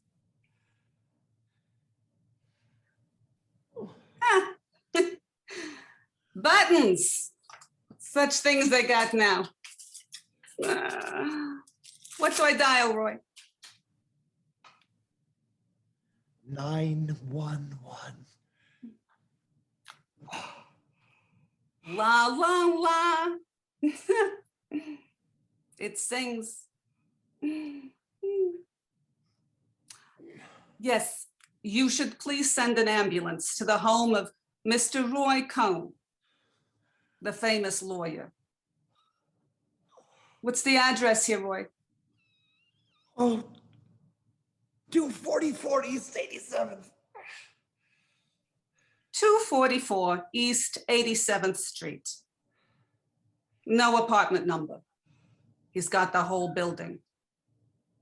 My name? Ethel Greenglass Rosenberg. Me? No. I'm not related to Mr. Cohn. An old friend. They said a minute. I have all the time in the world. You're immortal. I'm immortal, Ethel.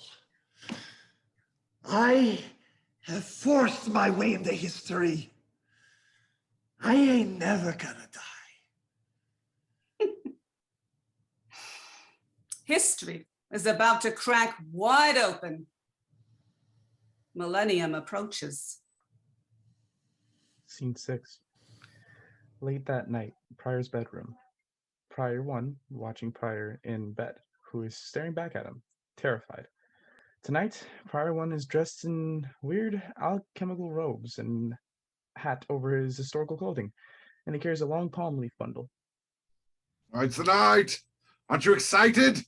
Tonight she arrives right through the roof. Hadam Hagadol. Lumen, phosphor, floor, candle, an unending billow, scarlet, and... Look, garlic, a mirror, holy water, a crucifix. Fuck off! Get the fuck out of my room, go! Hard as a hickory knob, I'll bet. We are to meet when we approach. We wax full like moons. Dance! Dance! Stand up, damn it! Give us your hands! Dance! Listen! Alone, Delightful sound. Care to dance? Please, leave me alone. Please just let me sleep. I want someone familiar. A partner who knows his steps. Close your eyes. Imagine. I don't... Hush! Close your eyes. Now open them.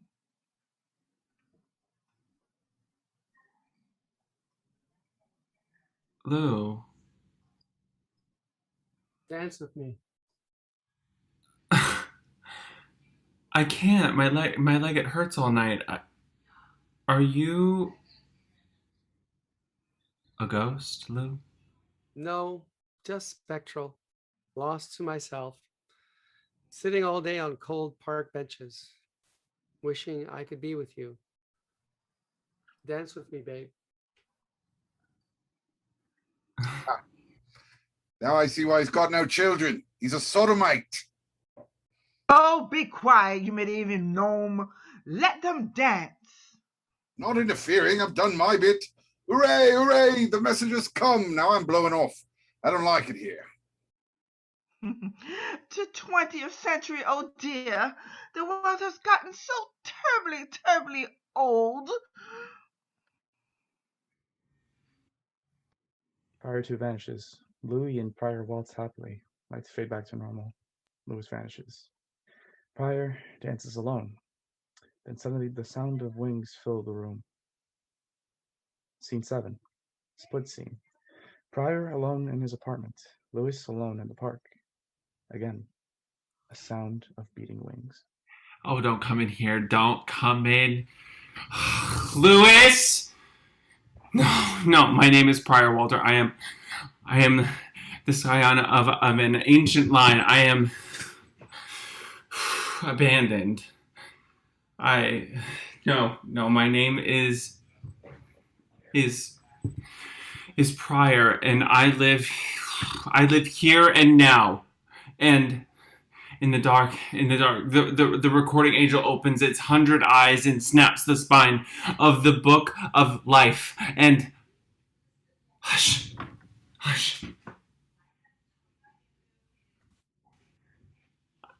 I'm talking nonsense. No more mad scene. No, hush.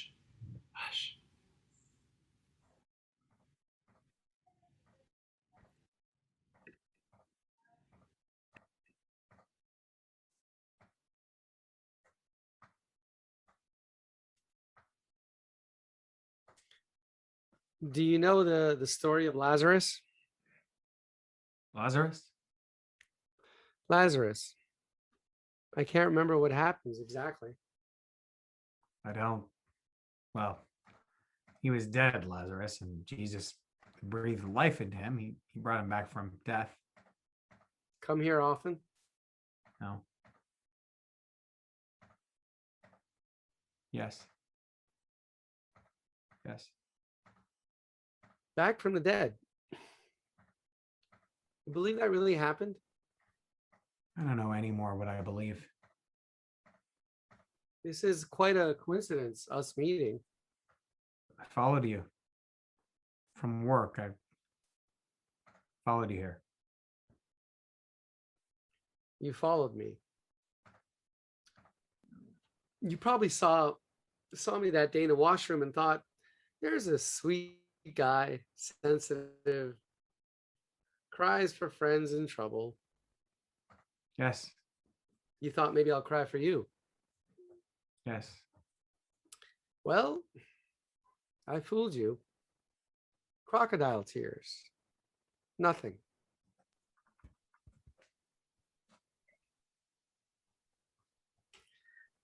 What are you doing? Don't do that. Sorry.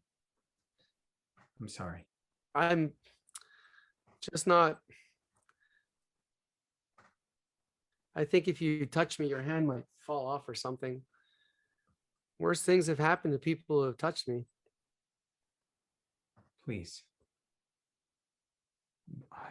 Can I want to touch you. Can I please just touch you? Here. Puts his hand on one side of Lewis's face. He holds it there. I'm going to hell for doing this. Big deal. You think it could be any worse in New York City? He puts his hand on Joe's hand. He takes Joe's hand away from his face, holds it for a moment. Then, come on. Where? Home. With me. This makes no sense. I mean, I don't know you. Likewise. And what you do know about me, you don't like. The Republican stuff? Yeah, well, for starters. I don't not like that. I hate that. So why on earth should we? Lewis goes to Joe and kisses him.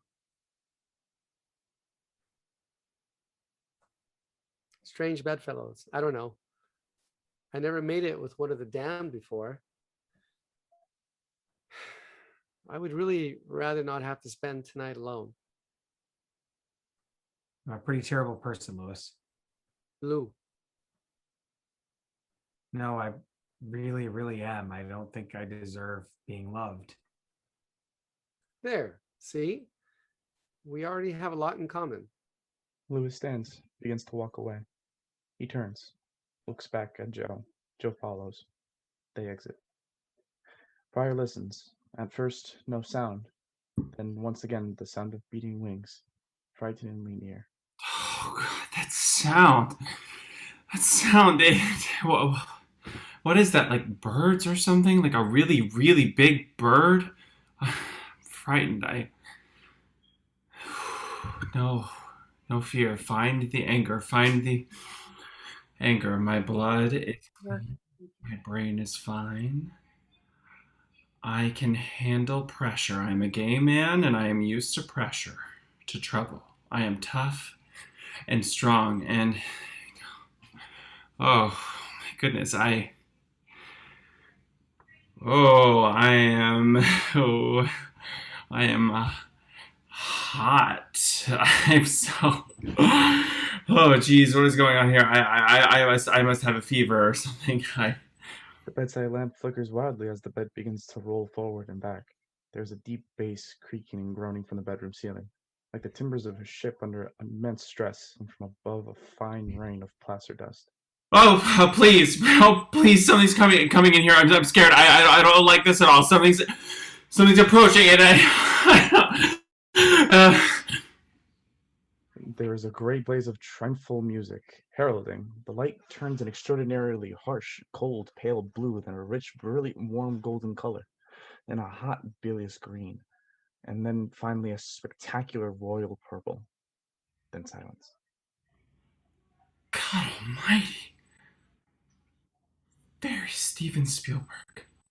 A sound, like a plummeting meteor, tears down from very, very far above the earth, hurtling at an incredible velocity towards the bedroom. The light seems to be sucked out of the room as the projectile approaches. As the room reaches darkness, we hear a terrifying crash as something immense strikes earth. The whole building shudders, and part of the bedroom ceiling, lots of plaster and lathe and wiring, crashes to the floor. And then a shower of unearthly white light, spreading great opalescent gray silver wings. The angel descends into the room and floats above the bed. Greetings, prophet. The great work begins. The messenger has arrived. Blackout. End of part 1.